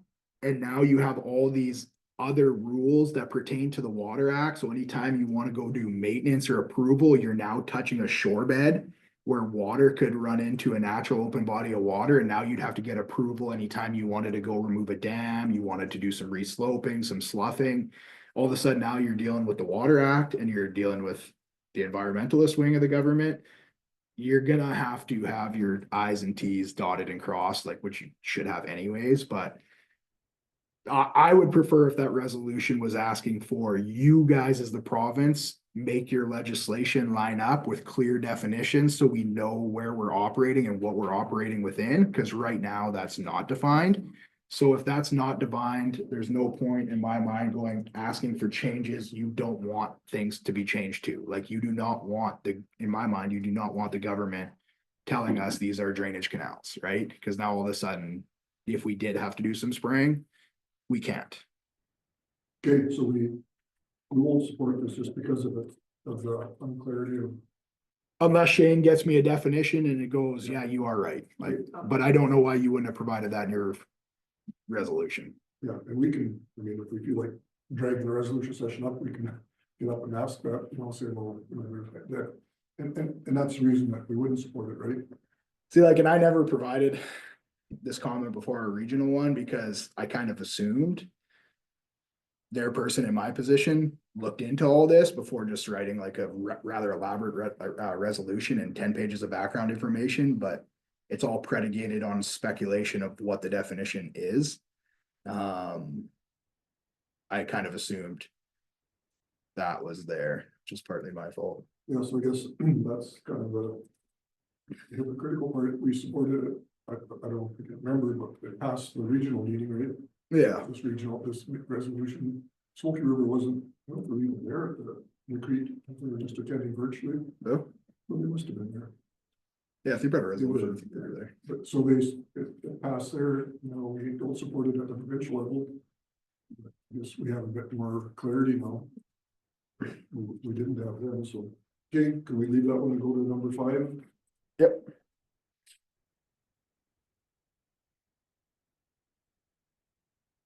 needed some comments on that as well.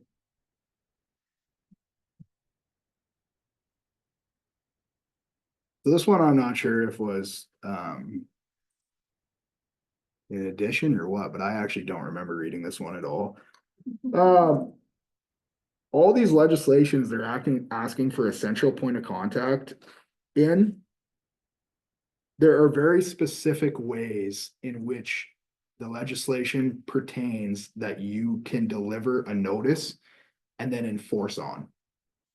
What they're basically requesting is that me, as my job, I would collect all this data and then there would be information and then there would be somebody, a central contact at the government of Alberta that you would give this information off to, and then you would trust that that person delivers all of that in a way that you could lead to enforcement. Then anytime you wanted to do any follow-up action, you would have to contact that central contact office and say, did you get a hold of these people? What is the response? So now all of a sudden you have, it's not you dealing with a person, you have a middleman you're going through and it's basically all hearsay.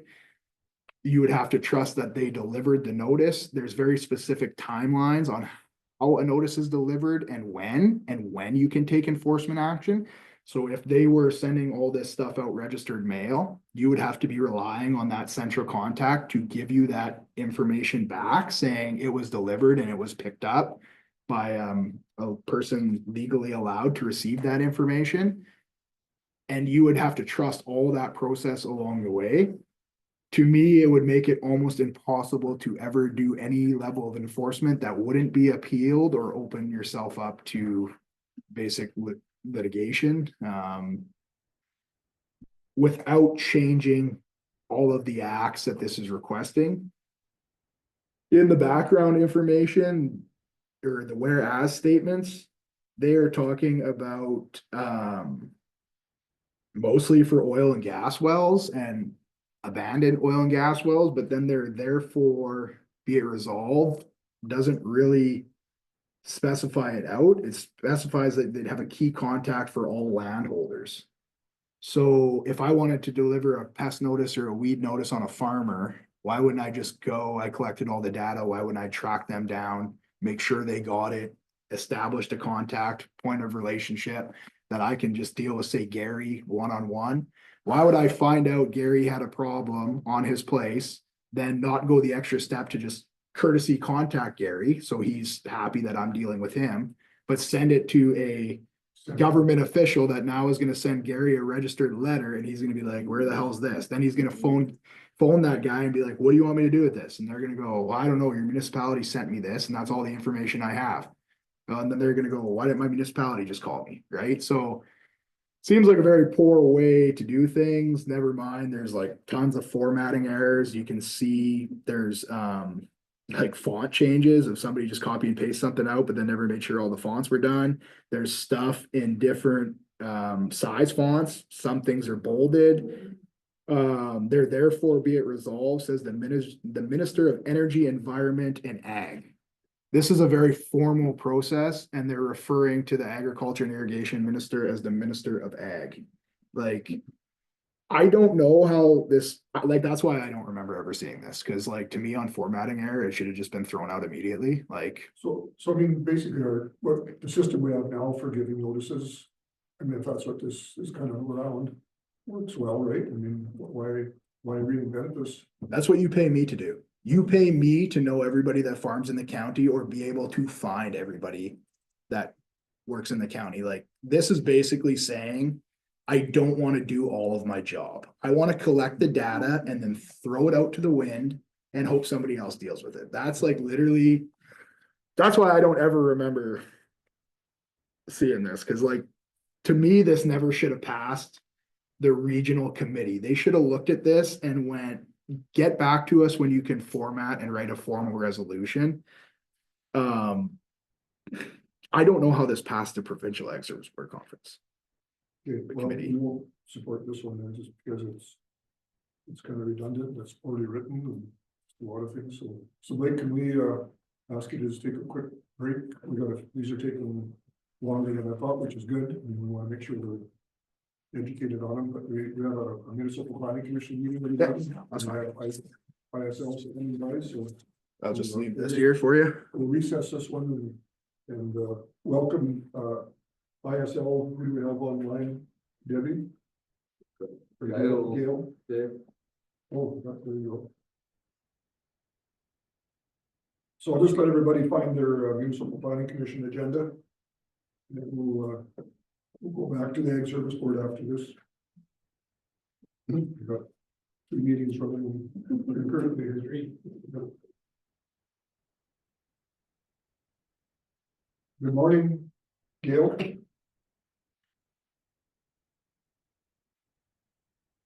We still look for coffee. Gail and Debbie are both here. Oh, Natalie there. Natalie. Hi, Natalie. Hello, good morning. Good morning. So we're gonna start our municipal planning commission meeting, Sure. if you guys are ready. I am. I know Gail is logged on, but I'll just give her a moment just to turn on her camera here, Gail. I'm sorry, I am here. I was just trying to find my mic. Okay, so I'll call the municipal planning commission meeting to order at 11:03. And everybody has their agenda in front of them, so if there's no changes or additions, I'll get a motion to adopt the agenda. Councillor Halabisky, all in favor, carried. Minutes from our last MPC meeting, November 26th. Any comments out of them? Errors? Not, we'll get a motion to accept those minutes. Okay, Councillor Decken, all in favor, carried. Development permits to be issued by the planning commission. Item 1 is a development permit application DP 24-16, have an update. And ISL, if you could give us that update. I believe the update is for DP 14, is that correct? It says 16 on my agenda. Or 16, sorry. Just one moment, please. And I think David was presenting that one and he is not in the meeting. Are you aware of this, Natalie? Sorry, Gail, which file is this? This is a development permit? It was an update for 16. DP 2416? Yes. Okay, I am able to give an update on that. Please go ahead. Yeah, so this is for the Peace River Mennonite Church application, is that correct? Yes. Okay, yeah, so essentially where that application stands right now, we are awaiting a traffic study be completed and prepared by the applicant. I believe they have been in contact with an engineering firm to do such work. Once the application, or once the traffic study has been completed, we will take the application forward to council and MPC. So at this time, there's been no movement on the development permit. We are just waiting on that traffic study that is being requested. Okay, so this will probably come back at our next planning commission meeting in the new year. I don't know if it'll be the next one in the new year. It will hopefully be within the upcoming meetings, but as of right now, we don't have a estimated timeline as to when it'll be moving forward. Sure. Jerry, if I may, so council asked me in the previous conversations we had just to get an update, so there were some questions that they were receiving from some of the residents, so they have a formal opinion that we are busy with, and this is the way we are in the process. Okay, so some of those questions are being addressed with the traffic survey and whatever else is. Yeah. Okay, well, we'll just wait for it to come back with additional information. So that takes us to permit application DP 24-24. Okay, I'll be presenting that. This is from Aero Technology Group. Sorry, just wait. Can we get a motion just to accept that as information? Oh, okay, I'll move that we accept it for information. thanks, Galen, all in favor? Okay, sorry, we just had to make a motion to acknowledge that update. So now you Okay, can no go- problem. Go ahead with 24. Okay, so this is for to locate a 45-meter or 148-foot communication tower on the northwest of 98725 west of the 4th. The parcel is 64.74 hectares or 159.966 acres in area and is designated Agriculture General A District by the county's land use bylaw. The proposed development is defined as public utility and listed as a discretionary use within this district. The applicant has indicated that the steel communication tower requires a pile footing with safety light and lightning protection and will be located within a fenced 3-meter by 3-meter compound.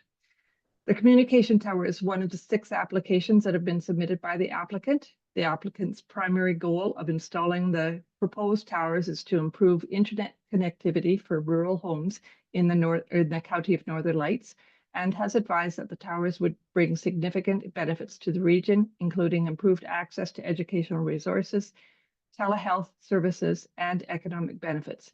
It is intended that the connectivity will be improved while minimizing any negative impacts on the local environment and the community.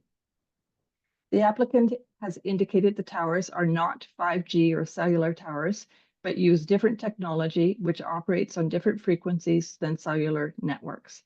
The system is designed specifically for fixed wireless broadband access in rural areas. The applicant has advised that they take health and environmental concerns seriously. The proposed towers will operate at 6 gigahertz and 3 gigahertz frequencies, which are within the safety guidelines established by Health Canada's Safety Code 6. The applicant advises that these frequencies are like those used in common household Wi-Fi routers and are considered safe for human exposure, and all equipment that is used is approved by Industry Canada for use in Canada and complies with all regulations. The development site is located at the northwest corner of Ranger Road 254 and Highway 689, approximately 15.2 kilometers west of Dixonville. The proposed tower will be located in the northeast corner of the quarter section. All surrounding lands adjacent to the subject property are zoned A district and are either treed under partial cultivation or agriculture pastures. There are 3 residential dwellings within 1.6 kilometers of the proposed tower. The parcel is not located within the Grimshaw Gravels Aquifer. The proposed development was reviewed against the county's municipal development plan and LUB and relevant provincial legislation. The proposed tower will be located 50 meters from the front property boundary and 150 meters from the nearest side property boundary, which exceeds the setback distances required in the A district. The tower also meets the regulations outlined in section I-23, Public Utilities Regulations of the LUB. The tower on this parcel will be closer to the front yard property boundary than the residence, but because it meets the front yard setback, there is nothing in the LUB that would restrict its proposed location. The applicant has indicated that nearby homes were visited to distribute a public notice, solicit comments, and to provide contact information for any concerns. In addition, the applicant placed a public notice in the August 14th, 2024 edition of the Mile Zero banner post. The applicant indicated that he received one concern from a resident located 3.5 kilometers away from the proposed site, and that he answered all of the questions brought forward.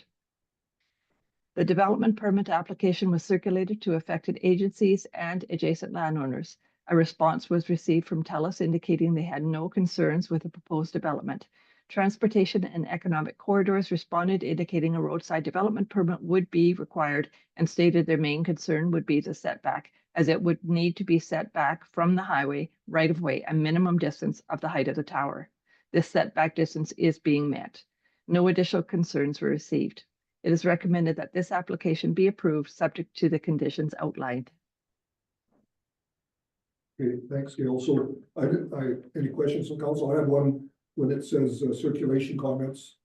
That they believed he was able to answer all the questions brought forward to alleviate the concerns. Is that language strong enough? Is that good enough? Is that typical to say I believe? Well, the responded, they were back and forth in several emails, back and forth, and the respondent didn't bring up any concerns when we circulated the notice.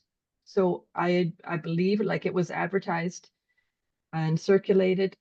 I believe if they had any other questions to bring forward, they would have brought them forward at the time. But from the correspondence that I've read with between the concerned citizen and the applicant, that it is my belief that her concerns were, and any questions were answered. Yeah, okay, well, I just thought that was kind of an open-ended word to use. That's not really firm, but that's normal, I guess that's. Any other questions? So Steve, Councillor Reese moves to approve this development permit with 8 conditions. Any final comments? All in favor? Carried. And then there's one more, number 25, D22425. Okay, so the applicant proposes to locate a 45-meter, 148-foot communication tower on the southwest of 228724 west of the 5th. The parcel is 64.75 hectares or 160 acres in area and is regulated by the Agriculture General A District of the county's land use bylaw. The proposed development is defined as public utility and listed as a discretionary use within this district. Details regarding the communication tower are the same as in my previous report. The proposed development is located approximately 4.6 kilometers west of Dixonville. The proposed tower will be located at the southwest corner of the quarter section. All surrounding lands adjacent to the subject property are zoned A district and are either treed under partial cultivation or agriculture pastures. There are 6 residential dwellings within 1.6 kilometers of the proposed tower. The parcel is not located within the Grimshaw Gravels Aquifer. The parcel is accessed via Range Road 243, which is located west of the property. An existing access to the parcel will be used to access the tower site. The proposed development was reviewed against the county's municipal development plan and LUB and relevant provincial legislation. The proposed tower will be located 168 meters from the front property boundary and 95 meters from the nearest side property boundary, which exceeds the setback distances required in the A district. The tower meets regulations outlined in section I-23 Public Utilities Regulations in the LUB. A public notice was distributed to nearby homes, and the applicant placed a public notice in the August 14, 2024 edition of the Mile Zero Banner Post. The applicant has advised that no concerns were received. The development permit application was circulated to affected agencies and adjacent landowners. No concerns from adjacent landowners or referral agencies were received. It is recommended that this application be approved, subject to the conditions outlined. Okay, thanks, Gail. Any questions on this one? Not, we need a motion to approve with 7 conditions. Councillor Yasinski, all in favor? Carried. And that brings us to the end of our NPC meeting. So thank you, ladies from ISL. Whoa, just wait. And we then go into Oh, back to our agenda. yeah, since we have the online, I guess. Yes, in subdivisions. Yeah, that's fine. Yes, yeah, well, since we're here. Okay, so we'll adjourn the NPC meeting and we'll reconvene our regular agenda. We're page 2 of the agenda. Under 6.6.1 development, we have a 2 subdivision reports. Item A, 24 NL10. Let's go way back to the beginning of, well, I guess that's not in the beginning, it's page 139.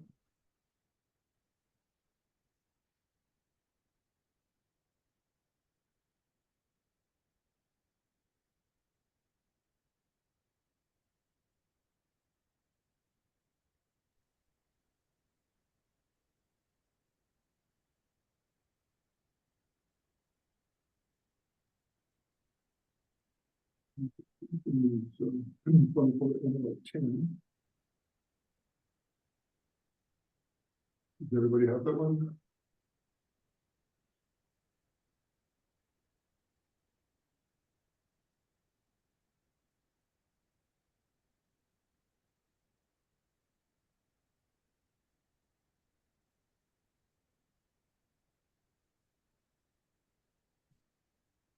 Okay, so we're on subdivision report 24 NL10. Does somebody wish to speak to this one? Yep, I can speak to this one. Okay, go ahead whenever you're ready. Sure. Yeah, so for 24 and L10, the applicant is proposing to subdivide a portion of Northwest 9, 88, 21 west of the 5th and consolidate it with Northeast 9, 88, 21 west of the 5th to create an 87.3 hectare or 215.7 acre agricultural parcel. The second parcel of 21.2 hectares or 52.4 acres is created on Northwest 9, 88, 21 west of the 5th. The subject quarter section is located 40 kilometers north of the town of Peace River and at the northwest corner of Highway 743 and Range Road 214. The Northwest 9 quarter is mainly cleared in an agricultural production. There are currently 2 subdivided parcels within the quarter section. The first is the northwest corner of the quarter section, zoned Agricultural General District, and is in agricultural production. The second, a 4.02 hectare or 9.33 acre parcel, is within the county residential district and is partially cleared and treed. This parcel was approved by Council on July 25th, 2023 as application 23 NL11. The remainder of the quarter section named Parcel 2 is mainly cleared in agricultural production and contains an existing dugout. The dugout does not meet the setback regulations outlined in section I-6 of the land use bylaw. However, the subdivision authority may approve the development that does not meet the land use bylaw. The entire quarter section has an unnamed creek running east to west across the quarter. The Northeast 9 quarter section is mainly treed, and northwest portion of the quarter section is cleared and in agricultural production. There are multiple unnamed creeks and marshes running throughout the quarter section. There are no wells, no record of spills or contamination, no gas lines, and no historical resource value within these quarter sections, and the site is not located within the Grimshaw Gravels Aquifer. There is a county water line and roadway dedication within the Range Road 214 right-of-way. The proposed parcels are considered better agricultural land in the MTP. However, these parcels are exempt from the definition because they are compatible with the adjacent land uses. The surrounding lands are subject to the Agricultural General District and are cleared of trees and in agricultural production. The proposed subdivision is deemed compatible with existing and future agricultural uses in the surrounding area and is not considered to have a negative impact on adjacent lands. The proposed parcels have legal and physical access from Highway 743 and Range Road 214. It is recommended that the application to subdivide a portion of Northwest 9, 88, 21 west of the 5th and consolidate it with Northeast 9, 88, 21 west of the 5th to create a 87.3 hectare or 215.7 acre parcel and a portion of Northwest 9, 88, 21 west of the 5th to create a 21.2 hectare or 52.4 acre parcel be approved, subject to the conditions outlined in the report. Okay, thanks, Natalie. So do we need a variance from that then, or? For the dugout?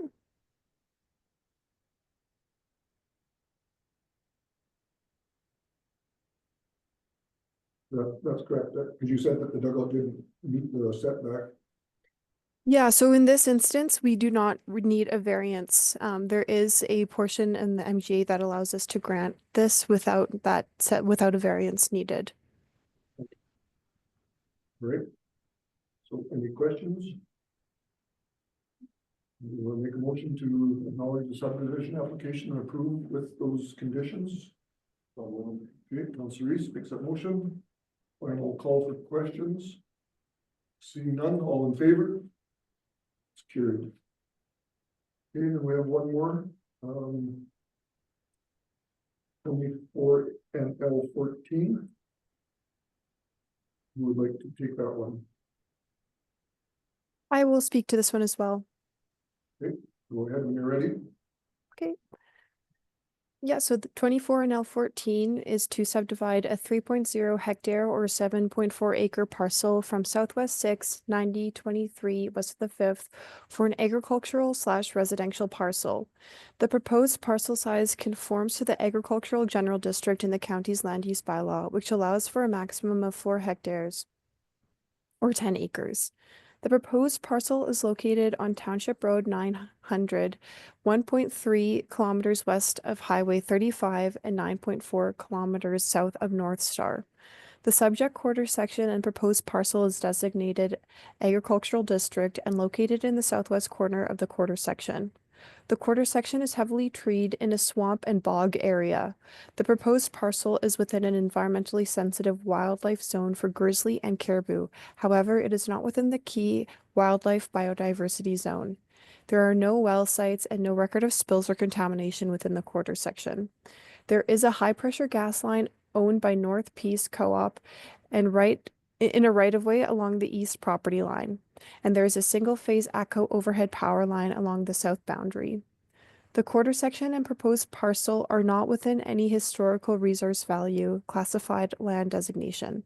The quarter section and proposed parcel are not within the Grimshaw Gravels Aquifer.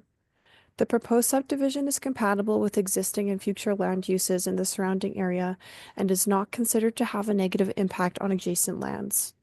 The proposed parcel will be accessed from the south on Township Road 900. The applicant proposes to provide a dugout, cistern for water, and septic tank for sewage disposal. The proposed parcel complies with policy 4.2.9 of the Municipal Development Plan, which allows the subdivision of a vacant first parcel out of an unsubdivided quarter section. The proposed parcel size conforms with the agricultural district in the land use bylaw, which allows a maximum size of 4 hectares or 10 acres. It is recommended that the subject application to create a 3 hectare or 7.4 acre parcel from Southwest 6, 9023, west of the 5th be approved, subject to the conditions outlined in the report. Thank you. Any questions? I'm just wondering about the ATCO. Because they said they wish to advise about the power line would be impacted by this. Is that all being met?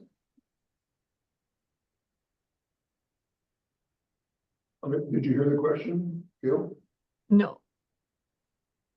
Sorry, just give me 1 second. So sorry, just give me 1 moment. ATCO, those ones, that's what I'm questioning.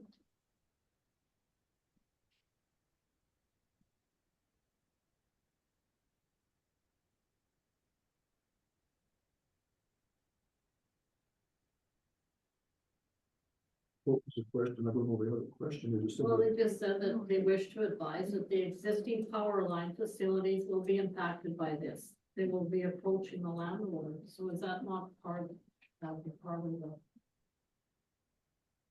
Conditions that they have in that report, are there typical if there is a right of way or there's a power line that they need a right of way for?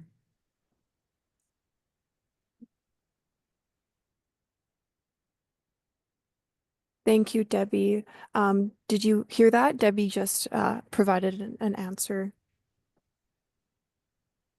Did you hear her answer? No. Just repeat that once more, Debbie, just for clarification. I'm sorry. That is a typical, when there is a power line and there is no right of way, they put that as a typical condition in order to get that right of way. That's number 2 then, right, under the conditions? They go directly to the owner to get the right of way at their cost. Thank you. Okay, thank you. Any other questions? Hearing none, I need a motion to acknowledge receipt and approve the subdivision with the 6 conditions. Okay, Councillor Halibisky makes that motion. Final call for questions. Seeing none, all in favor? That's carried. Now we're done. Always, people who have done the NPC, we're finished. So thank you, ISL. Merry Christmas, and we'll be chatting with you in the new year. Thank you so much. Merry Christmas. Yeah, Merry Christmas to you. Merry Christmas to you. Okay, we can recess the regular council and go back to the Ag Service Board agenda. Blake.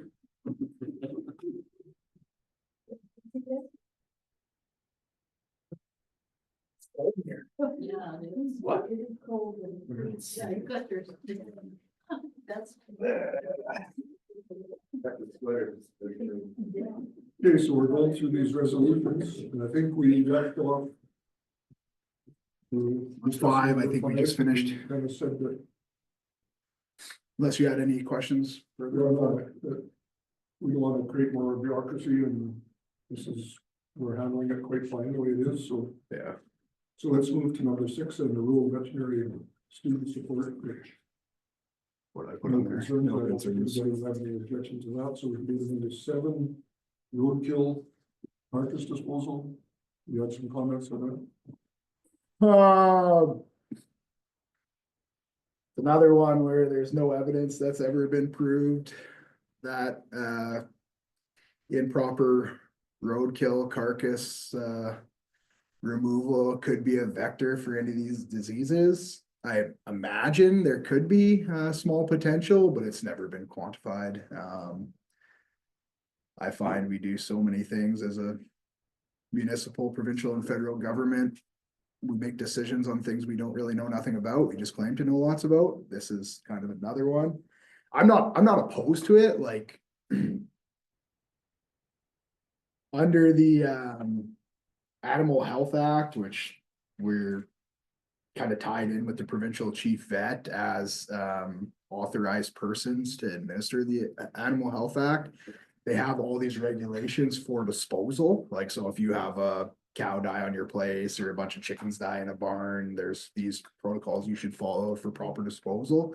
Wildlife for some reason is exempt under that, so any animals under the Wildlife Act are exempt from that. So I guess apparently in Valley View, like that what's that, highway 35 there, Valley View, White Court, the highway corridor to, yeah, apparently they got a lot of wildlife that get killed on that highway. It's a busy highway, so apparently a lot of these road carcass kills are taken like just a couple miles off the road and like left apparently, and apparently there are these known sites where Fish and Wildlife dump it, and then apparently other people are dumping domestic wildlife and stuff there, is I guess where this issue comes from. So they're kind of, what they're kind of trying to say is we would like Fish and Wildlife and Alberta Transportation to at least follow the protocols of disposal that domestic livestock are placed under, which is all well and good, but for some reason they went down this rabbit hole of also tying it to biosecurity and disease, which is just, to me, like you're highlighting an issue that we don't even know is there, and you're making the risk seem high to like any public person that would read this. So I kind of talked to Sheila there being like, do you have any evidence that this actually happens? Is it actually risk? And she's like, well, the chief provincial vet supports it. I'm like, yeah, where's the research? And he's like, well, he just said it could happen. I'm like, well, you have lots of things can happen, right? It's no different than, like I was basically said in my comment, how they destroyed the cattle sector, saying that BSE getting in the food chain, which the 4 cows they fought were never destined for the food chain anyways, would lead to this massive outbreak in Creutzfeldt-Jacobs disease, which was never a proven link. It was just speculated that CJD is a prion disease, BSE is a prion disease. If people eat BSE prions, they're going to get CJD. None of that was ever proven. Fast forward 20 years later, we destroyed the cattle industry for 15 years based on something that never was. But now the CFI goes around and says, we have the best program in the world, right? Kind of tying back to them letters we wrote.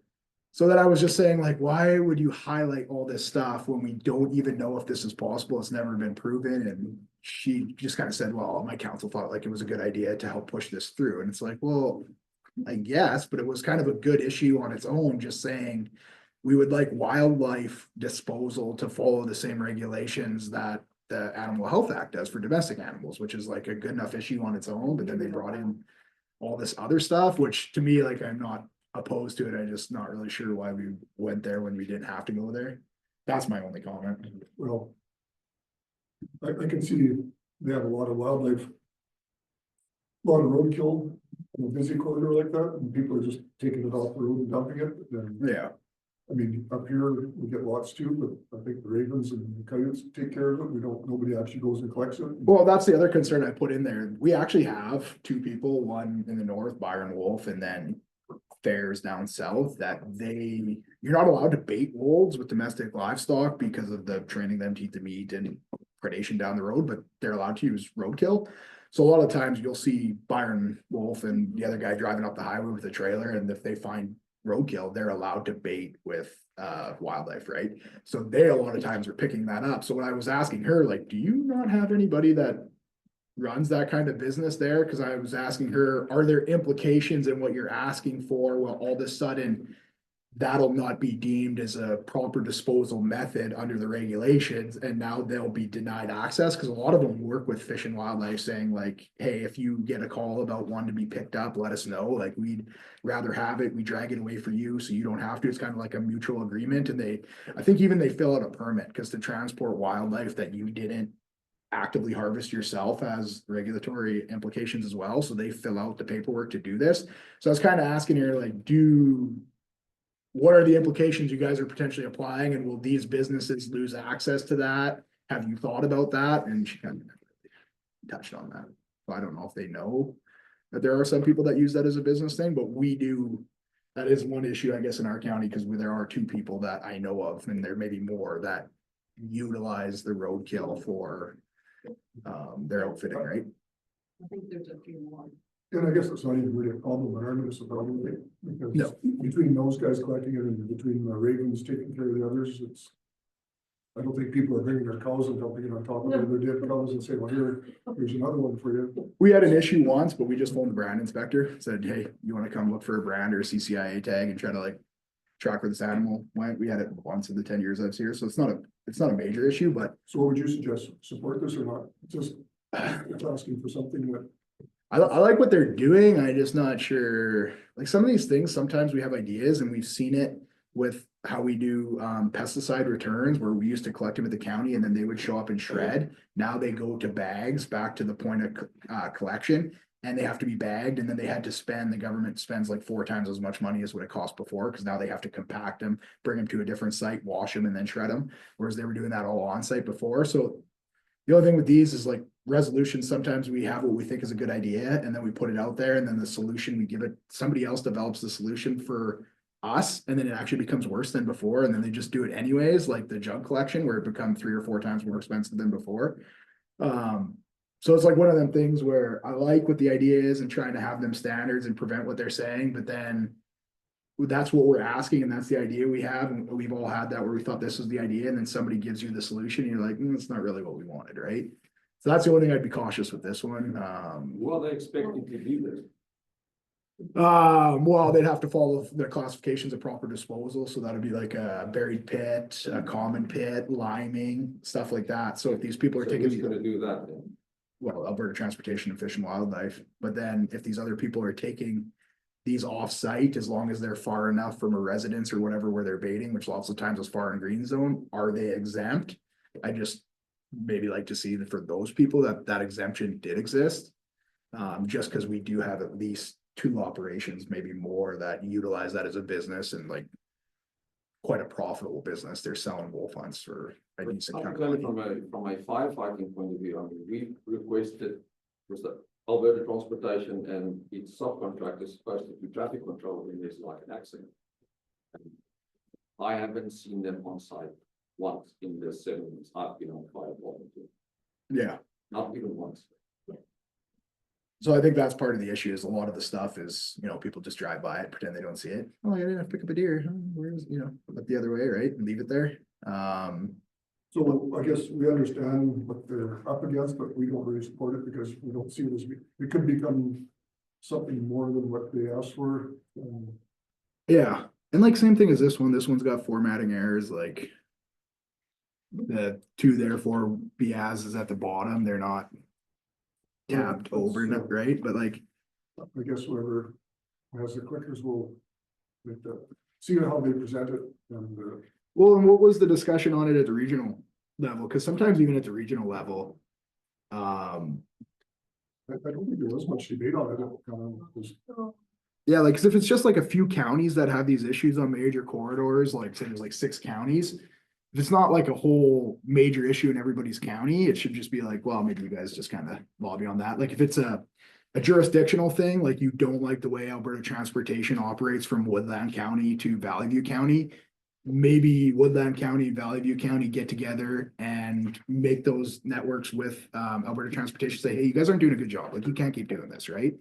Maybe you guys should just work together, but like when we pass it at a regional level, we said like, hey, this, we think this is a regional level and a provincial level, because it's going to provincial conference. So, Kind of better to hear than arguing there. Yeah. Decide, you know, like, things can come out that. And there might be some other service boards question it too, you know, so. yeah, you could ask about the exemptions as well, like, if you want to get up and just say like, will there be exemptions provided for people that use roadkill for Right. outfitting businesses or trapping or whatever when they, We'll put a question mark beside Yeah. that one. Okay, so 8. what's that, sorry? That was really smart. Oh, yeah. I just put that in there, see if you guys can catch that. Number 9. Number 9. So who wants to present one of them? I mean. We really haven't been up to regional meetings, so we can do it again, we can tag team on them. So number 9 was the one by Chair Review. Right, no, I mean, that's been in the news lots lately about, it might die a slow death because there's no funding, but I think some industries have stepped up a little bit of funding now. Okay, So I guess again, like Brent said, we'll wait for the debate on this one. And yeah, I don't see any reason why we wouldn't support it. that was my comment, like we've given them 2,000 or 2,500 bucks in the past. Number 10. Family words. That was Parkland County, so. Yes, I mean, that's. Was kind of a historic thing that we always, every second year, we had a farm family and. Yeah. Nobody wants to sponsor it anymore, right? Well, last year they did the Calgary Stampede, but just the south municipalities, they never opened it up to everybody else, so. That, I think that's kind of where this comes from, like, Well, we could support that, I think. Number 11.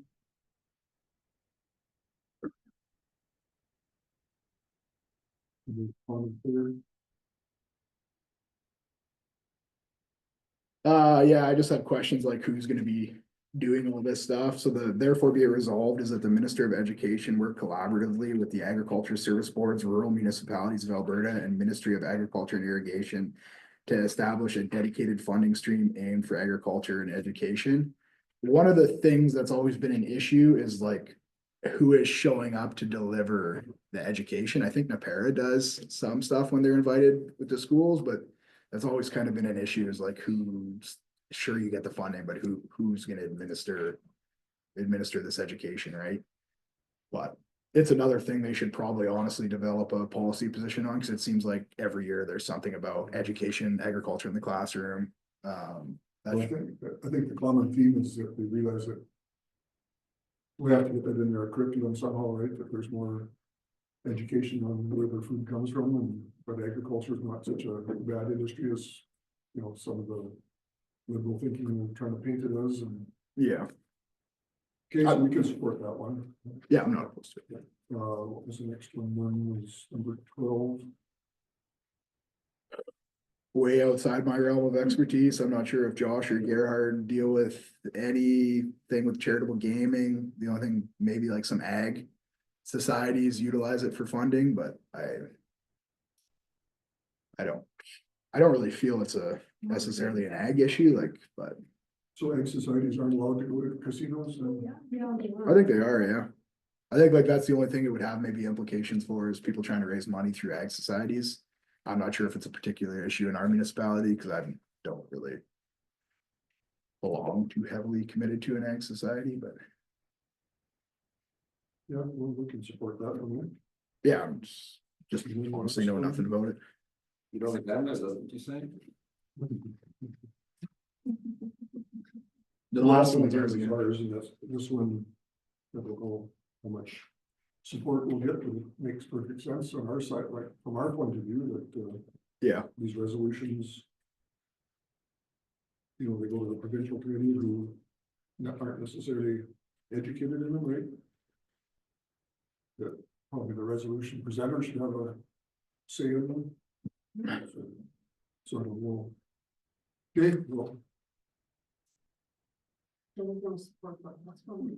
pardon me? We're gonna support the last one. Well, yeah, we Yeah. voted this over. Okay, any questions on them? So we need a motion on that? Yeah, I guess we do. I would just accept for information there. You know, we're not gonna go through each one and grade them, so we've done that already, so. So we need a motion to acknowledge, see the resolution package, accept the information. Brent, go back there first. Councillor Reese, all in favor? That's carried.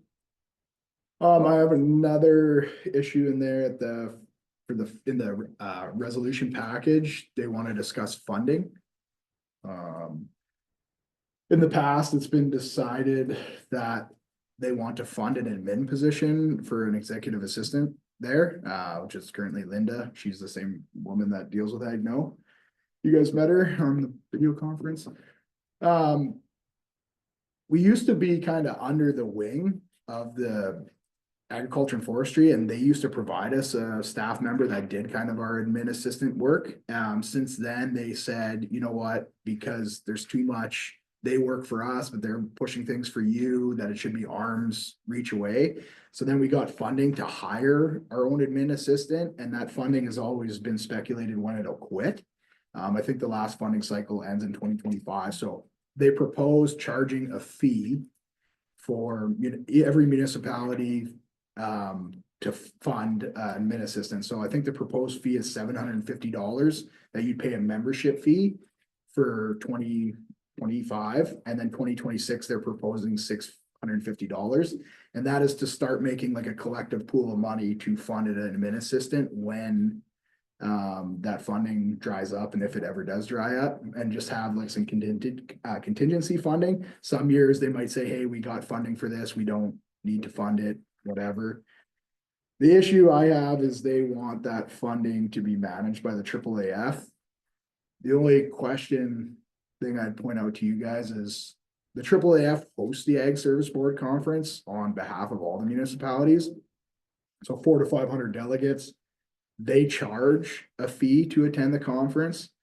These conferences usually make money. I'm just wondering if you guys are ever curious, like what they do when those conferences make money, right? Because the conferences do supply a surplus. So I would suggest that I talked to somebody at the AAAF, and they said they were going to talk it over at the AAAF AGM, and they said I'd be surprised with what they decided. But I put it to them saying, like, you should probably talk about this at your guys' AGM. And I proposed to them that when they hold these conferences, they usually set out to generate a revenue of about $20,000. And that revenue is to go and cover to be able to book the next conference and put your deposits of speakers and venues.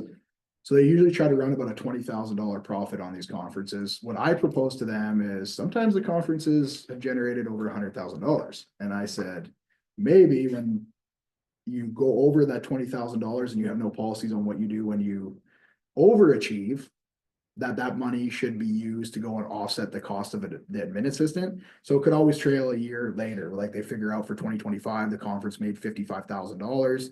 They keep their 20,000 threshold to host the next conference, and that 35 goes to offset the say 75,000 they want for an admin assistant. So instead of billing the municipality a membership fee based on 75,000 every year, it's 75 less whatever I said, 35. So 40,000 divided by 76 municipalities, and that's your membership fee. And just as a way that they have a policy on how they give back to the ASBs, and that could be to lower that membership fee. I haven't heard back from them on what they decided with that, but because they do have issues regarding what they do when they make too much money. They also host a conference for themselves for in-service training, which is the one that they just had first week of December, which is also funded with this money that comes from Ag Service Boards. But it's only 100-person conference, so it usually only makes like 5 or 10 grand. Actually, lots of times loses money. But the other Ag Service Board conference, because there's 400 or 500 delegates to it, and a way more sponsorship from trade shows because it's a much larger venue, it ends up usually generating a decent amount of money, except when it's hosted by the Peace Region, because the Peace Region is very good with money, that we always come in 8,000, because that's what we're told to do, where some municipalities, it's usually 40 to, one year it was like 150 grand they made, but they secured way more sponsorship dollars and then overbilled the municipalities for the membership fee. So a lot of problems I've seen in the past was they would charge a $750 membership, or not a membership, conference fee, but a lot of times it only costs $500 to run the conference. They have no policy on how, when somebody overbills, they give that profit back. And I think that would be a good way to ensure that, hey, if somebody screws up and ends up overcharging for a conference and it comes way under budget, this way allows them to give that money back. They're like, hey, we screwed up and we overcharged you $750 when we should only charge you $600. But good news is that money comes back to offset your membership fee, and then it allows them an avenue to give the money back, in my opinion, which I think it's a good idea myself. But So in simple terms, this membership fee to cover the admin position, put something in there that, depending on the results of the conference or provincial conference, that's how you would determine that membership fee then? I think it would be good for the AAAF because it is Ag Service Board money. The conference is hosted for the Ag Service Boards. I don't want the Ag Service Boards in charge of running the conference, but I think it would be good for them to come back and say to you guys, like, then you would have a lot better idea on why the conference costs $700. And they just give you an update and say, we budgeted for $700. We actually made a profit of equivalent to $100 or $150 per registration. That was too much. We want to keep our 20,000, but we're able to give you this money back. And then at least you guys would be in the loop of what does it cost to run our conference and host our conference, and what is the conference making, and what portion of that. Some of the things I've been in arguments with them in the past is that they don't track any of this separately. So they basically have one general account. Whereas to me, what I was pushing for them to do a long time ago was track the conferences separately so that we know what the IST makes, we know what the ASB makes, we know what the membership fee as an ag fieldman generates, and we know what it costs to run the association. Everything should be like how we track money here. It's all separated out. I've heard now, since all of my complaining, they have separated at least the two conferences, but I'm waiting for them to still separate the membership. And then that way they could track and provide the numbers to you guys because this is your guys' conference, and say, look, your conference cost 400,000 to run. This is what we spent it on, kind of roughly. And then that way you guys would have oversight, not that too many people would look at it, but at least it would be there, and it would actually force them to track the numbers individually, because I think that's important.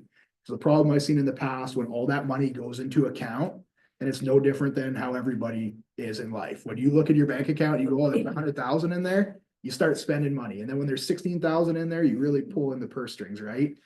And that's kind of how they would get, which I'm opposed to.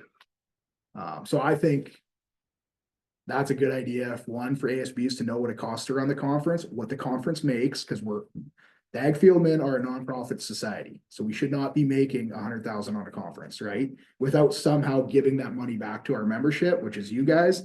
And I think that's a good way that takes, because there is a lot of pressure planning these conferences and setting out to make a $20,000 profit on an $800,000 conference. There is a lot of margin for error. So there is a lot of pressure on people that plan these conferences when they feel like they're going to lose money. Whereas at least this way now, maybe they could budget higher and have less of that pressure, because they know if we make 60, 40 of it's going right back to you guys anyways. And then everybody's kind of happy. Like, obviously you guys want us to hit our budgets as accurate as we can, but it still allows them the avenue to be like, hey, here's the transparency. We made 60,000. Now they don't have to feel like they have to hide it, right? And be like, oh, we made 100,000. Don't tell your counselors. They simply have to show some kind of financial. Yeah, I think so too. A lot of the fieldmen in the past have thought they're volunteering to host this conference when we're all getting paid to be there and do the work. So are you a member of the AAAF? No, I'm not, because they don't So, track money very well. you know, I suspected that, but it's not, so how do you take this message forward if you're not a member? Because I mean, I think what you said makes sense. I have people I like there that are like the same thinking of me, or I guess become the same thinking of me, because I was the only one that would stand up and was willing to basically be kicked out over it. So like the message has been there and it's things like they are changing because even though I'm not a member, I still read all of their stuff and give them changes on all their stuff, whether they like it or not. Because my thinking is they kicked me out because I don't want to pay a $200 membership. My thinking is my municipality donates when I was a member and a director would donate about 4 weeks of my time. So a month of my time. You guys were paying me somewhere between 100 and 200 hours a year. You were paying my wages to go there and carry out work to host the in-service training and the Ag Service Board conference and be a part of all these committees. So what I would say to them is walk me through the membership. What's the membership for? And they go, well, can't tell you. It's not separated out. I'm like, okay, well, define the membership and what the cost is to run the membership so I can say if it's justifiable. Then I'd ask them the question. I'd say, well, you know what's funny is my municipality, 200 hours to be here. It has a value of, I don't know, plus going to your conferences and paying the full conference fee and everything has a value of like $20,000 to $30,000. I'm like, technically, shouldn't my municipality be charging you guys a $200 membership? Because you would pay a $200 membership and then we give you 20, 30,000 in-kind donations and they would just be stumped. And I'm like, who's losing out here? You're telling me not to show up over $200 when if you just waive my $200 fee, I'd show up and donate $20,000 to $30,000 in labor and conference fees on behalf of my municipality. I'm like, who's losing here, guys? Like, do the math, right? Didn't want to see it that way, but okay. So then I just said, I'm not paying $200, but guess what? I'll gladly show up and volunteer my time and I guess your guys' time for it. And then eventually a couple of guys got me kicked off there because they didn't like it. I didn't pay $200. But I still have avenues to work through there. But this, because all somebody would have to do from our Ag Service Board conference is basically stand up and say, well, we host this conference and it's the Ag Service Board conference and we have an ASBPC. Why aren't you guys managing the conference? And they'd say, well, hey, we don't have the staff to want to do it. The fieldmen do it for us. Okay, cool. What does the conference make? Does the conference run a surplus? Yes. What do we do with the surplus? You know, what are you guys deciding is the threshold that's acceptable for the fieldmen to keep? And what portion of that could fund an admin assistant, right? Like, it would all be based on questions. What I would propose, what I proposed in there is that this all does exist. The ASBPC executive and the AAAF executive, the guy that is the chair of the ASBPC, which is Sebastian, used to be the fieldman in Northern Sunrise County, used to be the director and president of the AAAF. He knows all this, right? He knows all this because I've had numerous discussions with him about this. They could go and sit in a room to me and do exactly what I'm telling before it ever come to this point where we have to go to the floor and just say, hey, what happens with the conference surplus? Is there any money that could be used to offset this EA position? Yes or no, right? Hopefully he doesn't lie to you guys. Like, I don't When that comes up, when we ask for funding for that, well, that's a good time to me, this is all stuff that should have happened 7 years ago when I was bringing it up and they were talking about needing to fund an EA. And I'm like, well, you know who has lots of money and sitting in accounts and savings accounts? Us. You know, we should figure out how to give that back to the ASPs. Us. You know, we should have come. So that's what I texted them, telling a couple of the people there, like, hey, you guys should talk about this at your AGM, and you guys should come up with this idea, and you should go to the ASBPC with it, so you guys look smart. So you guys look like, hey, we kind of got a problem we can help you solve, and you're going to help us solve it. Let's work together. And I was telling them, I'm like, this should come from you guys. Please do not make me try to encourage one of my counselors to stand up there and start asking questions about what do you guys do with the money? Because when you guys open that can of worms, I don't know where that stops. When somebody stops showing me like, what do you do with this money? You know, or whose money is that? Or ask them to provide us a definition. Because part of the problem is some people there are under the understanding that that money in the AAAF account is their money, not ASP money.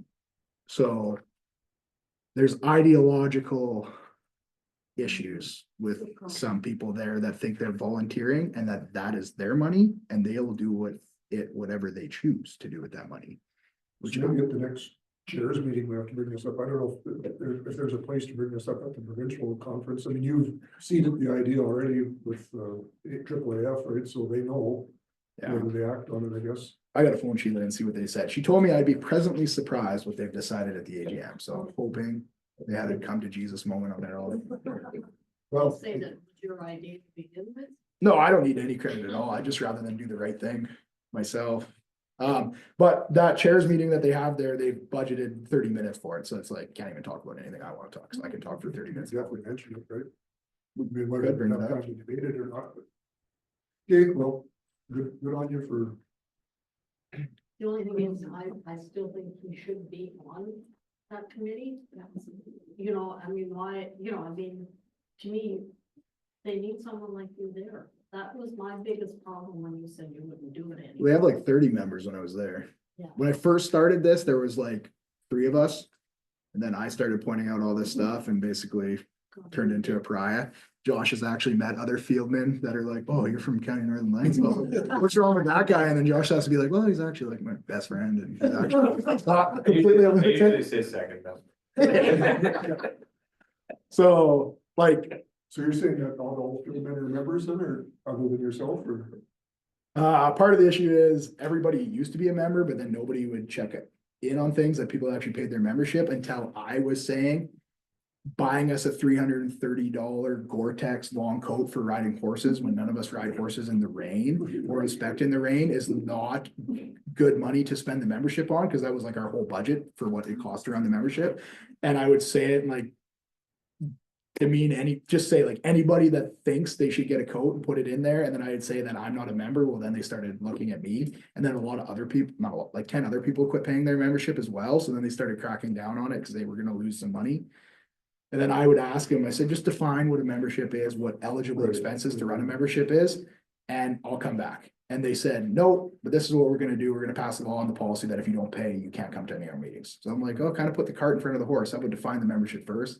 Never happened, but Well, it is what it is. Yeah. I mean, it's, you made them aware, you say you got some friends there that. Well, would you, like, I get everybody says, and I've talked to Linda and I think Gloria in the past about it, where they just said, just pay the $200. But like, when I lay it out to you guys with all the in-kind donations and like make it clear to you guys were paying me and Terry before me 2 to 4 weeks of time on the municipality to spend doing their stuff. Do you think we should be spending another $200 on top of that? Or is it like, hey, guys, we do enough for you? Like maybe just manage the money appropriately and you don't need a membership fee, right? Where the membership fee kind of turned into this $30,000, we're just gonna do whatever we want with, buy long coats, buy laptop bags, you know what I mean? Okay, well. You said she was. I gotta talk to her today, too. And Who's the chair of it now? Sheila? the ASBPC, No, AAA, Aaron from the Duke County, where? the Duke County, I think, still, they might have actually had a new executive meeting here, it might be a different person. Okay, well. I guess there's no action required now. See what evolves after this last. I'll try to give you an update on our first meeting in January, like what they did decide, and if it's coming from them. If they decided not to come from them, because it would have been put to a floor vote, so if they got outvoted, it would have just been an idea that died. Then we can decide how we want to ask that question, if we want to try to do it at the chairs meeting and just kind of like mention what happens when we make money at this conference, like maybe we could do it there, or we can do it from the floor, depends on. I just feel like if you try to drag 400 or 500 people that never heard this before, everybody's gonna be lost. Like when I tried to do it at the AAAF, 90 of the members never even considered it before. So to me, I was just some crazy person being like, we're stealing money, right? So. Okay, well, thanks for that. Maybe just Just one other addition we had here was, that's in the correspondence. Oh, no. no, we haven't got there yet. It's still an addition, in Sunrise. So as you recall, we had that issue with, the noxious weeds on the east bank of the Peace River that you dealt with. So we unclear whose responsibility it is. So we tried to arrange a meeting with their Ag Service Board, yourself, Gerhard, and me as chair. And throughout, and they said, yeah, we have a meeting, our next Ag Service Board meeting, Northern Sunrise is December 20th. Well, turns out Gerhard's gonna be gone, I'm gonna be gone, so we thought there's no point in attending that meeting. They put it So on. he says, 10 AM on the 20th work. I replied, unfortunately will be away. So his reply was our next meeting will be in February, most likely. I can let you know when that is, so. Yeah. So it's not really unclear. Our boundary Well, is no, somewhat defined. It just like they are our weeds. It's in our boundary. It's just they're coming from them, though. they're washing down, like the point source comes from them. Right. Do they want us constantly going through their municipality to control this? And then does their ag service board staff want me constantly phoning them saying, please do a better job? Right. And that was the purpose of trying to attend their meeting, was to try to reach a cooperative solution, right? But our weeds on our property coming from you want us, yeah, so we know what, but anyway, it just was an update that they're having a meeting here next week, but we're not gonna be around, so we'll wait till the new year to. I think we already responded to him saying the February meeting will be fine. Or I can go by myself, whatever you guys prefer at all, No, I think that. unless you want to keep me on a leash. You're too controversial. Well, and Trent's the guy that got me kicked out of the meetings. Yourself. Okay, so just give a motion to acknowledge that report on that ag service board meeting with Northern Sunrise, Florida. Councillor Decker, all in favor, carried. So North Peace Supply Research is nothing, we've already discussed what you're gonna talk with them about. So then the last thing is correspondence.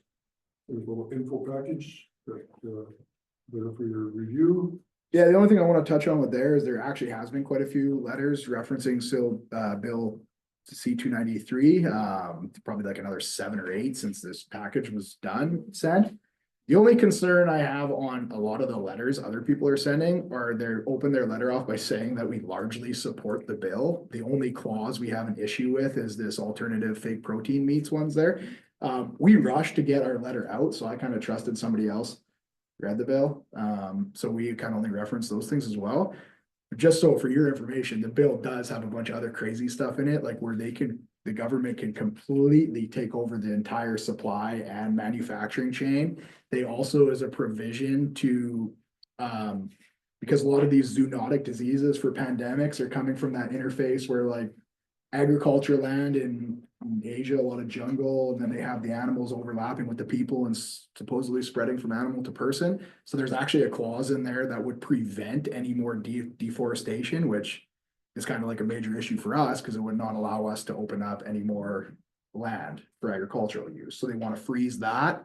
They also had, like I said, to take over that. And then they also had a crazy thing in there that because of equability, and Canada is a very rich country, if another poorer country was having a disease outbreak, the Minister of Health would send them all the vaccines and medical equipment they would need from Canada there to fight that. So that would be approved in there as well. So there's some other, I don't know why somebody would say they largely support the bill, just they have a problem with L because there was plenty of crazy stuff So when we went, in there. when we not panicked, but we hurried up and sent that letter to the Senate until ministers, provincial and federal, because we thought it was before the Senate to be voted on the next day or whatever. It was a short time frame. Did it ever get through the Senate? You know? I'm not sure what happened. I never did check, but I can. Kind of curious. I mean, what's that? Never got a reply. We did get it. Well, we initially sent it out as a common letter and then we got in because Teresa sent it with read receipts. We got a letter back saying like, hey, if you just blanket send it to everybody and not address to specific senators, good chance it just goes in the trash. Basically is what that said. So we actually sent it to 4 other people and we did get 3 or 4 responses back. So somebody has read it and got it. And Chris Workington's office said he got it and do his best to make sure other people see it. Right. Yeah, well, maybe follow up and you can report back. I can send you out there. Maybe it's already law, too late now, but I can send you an email. But next meeting. Okay, so I get a motion to acknowledge receipt of the info package.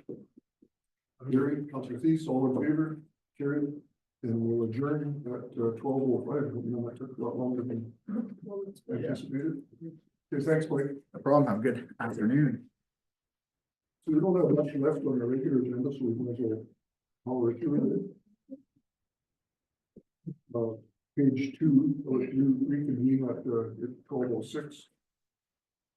Page 2 is a 6.3.1 is a Director of Public Works report. So Charles, you're up. That's me, so. Bridge file for Smith Mills Road has been manufactured and delivered. I meant to check Monday if it's been inspected by our engineer, and I didn't have a chance to do that, but. Guessing that he did, because I haven't heard anything major issues wise. So it's been delivered to the site like it's close to. To our satellite yard, it's close, it's just in Dixonville, Oh, yeah. so it's not, So we that didn't want it sitting on the side of the road, Yeah, so. you have to reload it and transport it. Yeah, well, it won't take much to get it over there, lots of the. There was 5 truckloads from Grand Prairie to here, Also, to it's not Dixonville, a, sorry. it's not a, it's in pieces. and- Yeah, it's in, yeah, to do the whole thing at once, be. A little too much for the trucks to hold, I think. So that's going to be tendered to be put in, to be installed in January. And this transportation crew thing here is more or less just a reminder that, our guys are out there, they're doing their best to keep everything open. The way we prioritize is our bus routes get done first and foremost, make sure the kids get to and from school safe, and then our collector roads, residential, and driveways lastly, so just because it started snowing, doesn't mean everything's gonna be cleared right away. Okay, thanks, Charles. So that's all I got for you on that. Okay. Any questions from council, any other concerns? No, get a motion to accept his report. I'd just like to thank you for looking after that issue I had in Cape River. Not a problem. You know, just so, yeah, just so you know, we had a young guy, he bought land, and that's again a question on my part with ISL. Because this young man purchased land from one of our residents in Cape River. And he ended up getting a power bill. So if they're looking at subdivisions and stuff, that corner didn't have a fire hall. Cape River was. The old community fire hall. Yeah. And he was being charged for the power. So, you know, who missed that? And it was being transferred, you know, the land being transferred. Good enough. Well, so that was a little bit of a goof up on Direct Energy's end. Yeah. Because Councillor. where that fire shed is not actually on the gentleman's land. Yeah.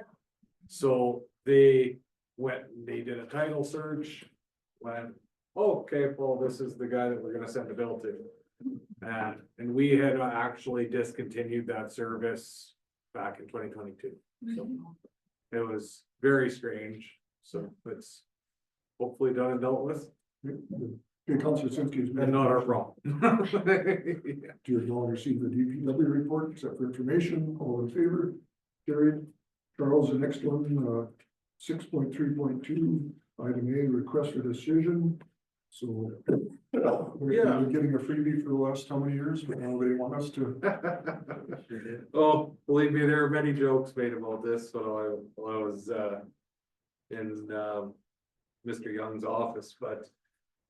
So short and sweet, from Range Road 260 for 665 meters exactly. For decades has been technically under the care and control of Alberta Transportation. They, for whatever reason, when they drew that on the map back in the 70s or 80s, they just sneezed and went a little too far. So now they want to get rid of it, which we really have no issue with that. It's business as usual, so. So that's kind of a dead end road there. Yeah, Yeah. it is. So, I mean- It provides access for, there's one resident there. So I mean, you have graders right in the vicinity anyway, right? So- Yeah, we've been maintaining it for 20+ years probably. Also, AT hasn't been maintaining it, even though it was their highway. No, I don't know, everybody just kind of didn't realize it was theirs and. Or they didn't realize it was theirs and we just assumed it was ours and, So you need a motion to, well, so I've got a draft letter there, as well. It's. That you wrote, Terry? No, I understand, so, but they also, in order to have this process legally done, they need a motion from. That we would acknowledge that we're taking that section of that road over, or? Well, I think the motion is more or less just to send a letter of support so Okay. that the. Yep. Minister understands what's going on and Okay. we're not opposed to it. All right, so it's there for your review and motion, draft motion is there, so if somebody wanna make that. Okay, Councillor Reese has made that motion, all in favor? Carried, thanks, Charles. Thank you, council. Next thing is 6.62 growing the conference. Coming up that we've already agreed to sponsor. So I guess we need to know who's going, who plans to go, and I would definitely want to go. We have a NABC meeting kind of tied in that same time when we're over there.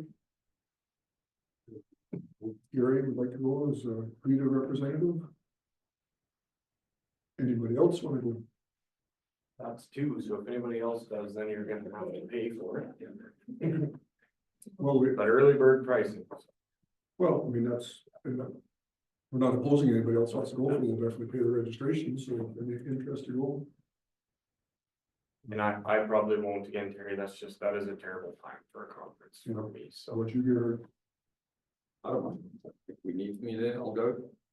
oh, we don't need you there, but it's. I don't know, It's actually. I haven't been, so I don't know what the value is. I think Josh, you and I had a discussion and. Well, it's worse for me just because of the time of year. You can try it once and make your own opinion. I think it's a very good conference. I mean, it's, our always complaint has been, it's always been centered around the Grand Prairie area, but they do try to include the north, but I mean, now with this. Kevin O'Leary's big announcement with Greenview, that'll probably grab the light there, but who knows? Yes, So we'll register Gilbert as well, wouldn't it? Brenda? I don't think also. Brent? Galen? I think the 2 or 3 of you going, that's fine. I'm good. Okay, Councillor Decker moves that we register myself and Councillor Thies to attend, all in favor? Carried. And that what takes us to the end of this. Councillor Ward reports. Any verbal reports from anybody that never submitted a written one? It's me. I tried to, but I'm having problems with my laptop at home. I had up there RMA, I talked with some people call the Water Act, moved my license, Water Act. And she just asked if anybody had any questions from the county to. She gave me her email, so I think that's good.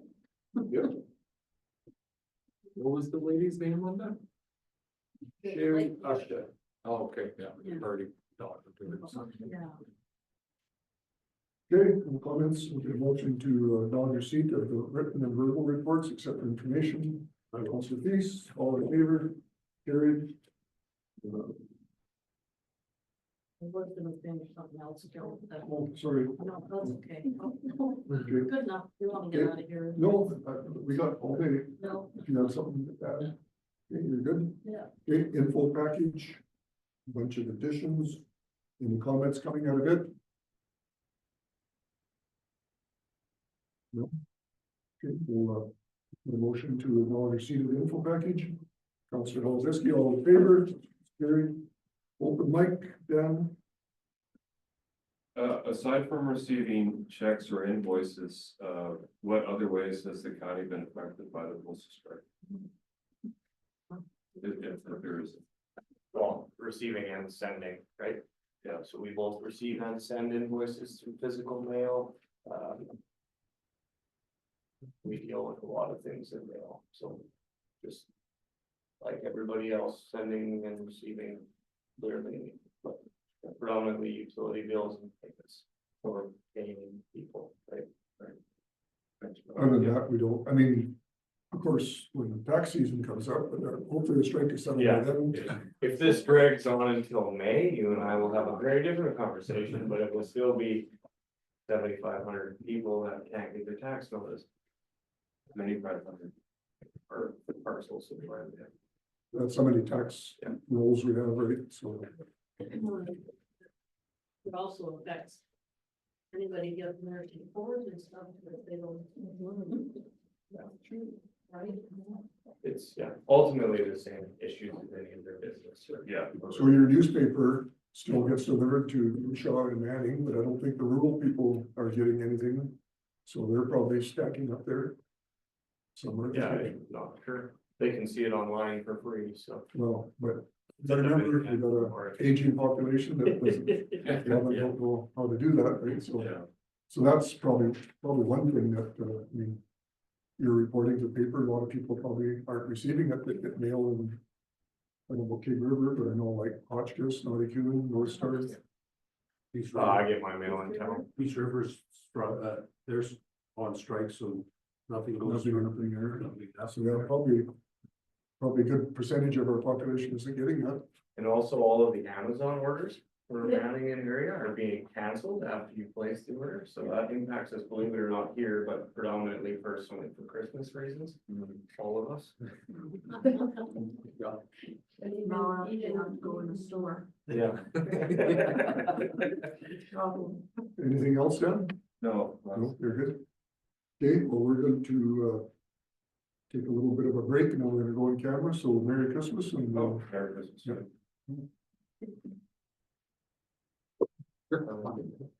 Okay, Kayla, we're gonna take a quick break and we're gonna meet back here by 12:30 at the latest. Soon if everybody's ready. Sounds good.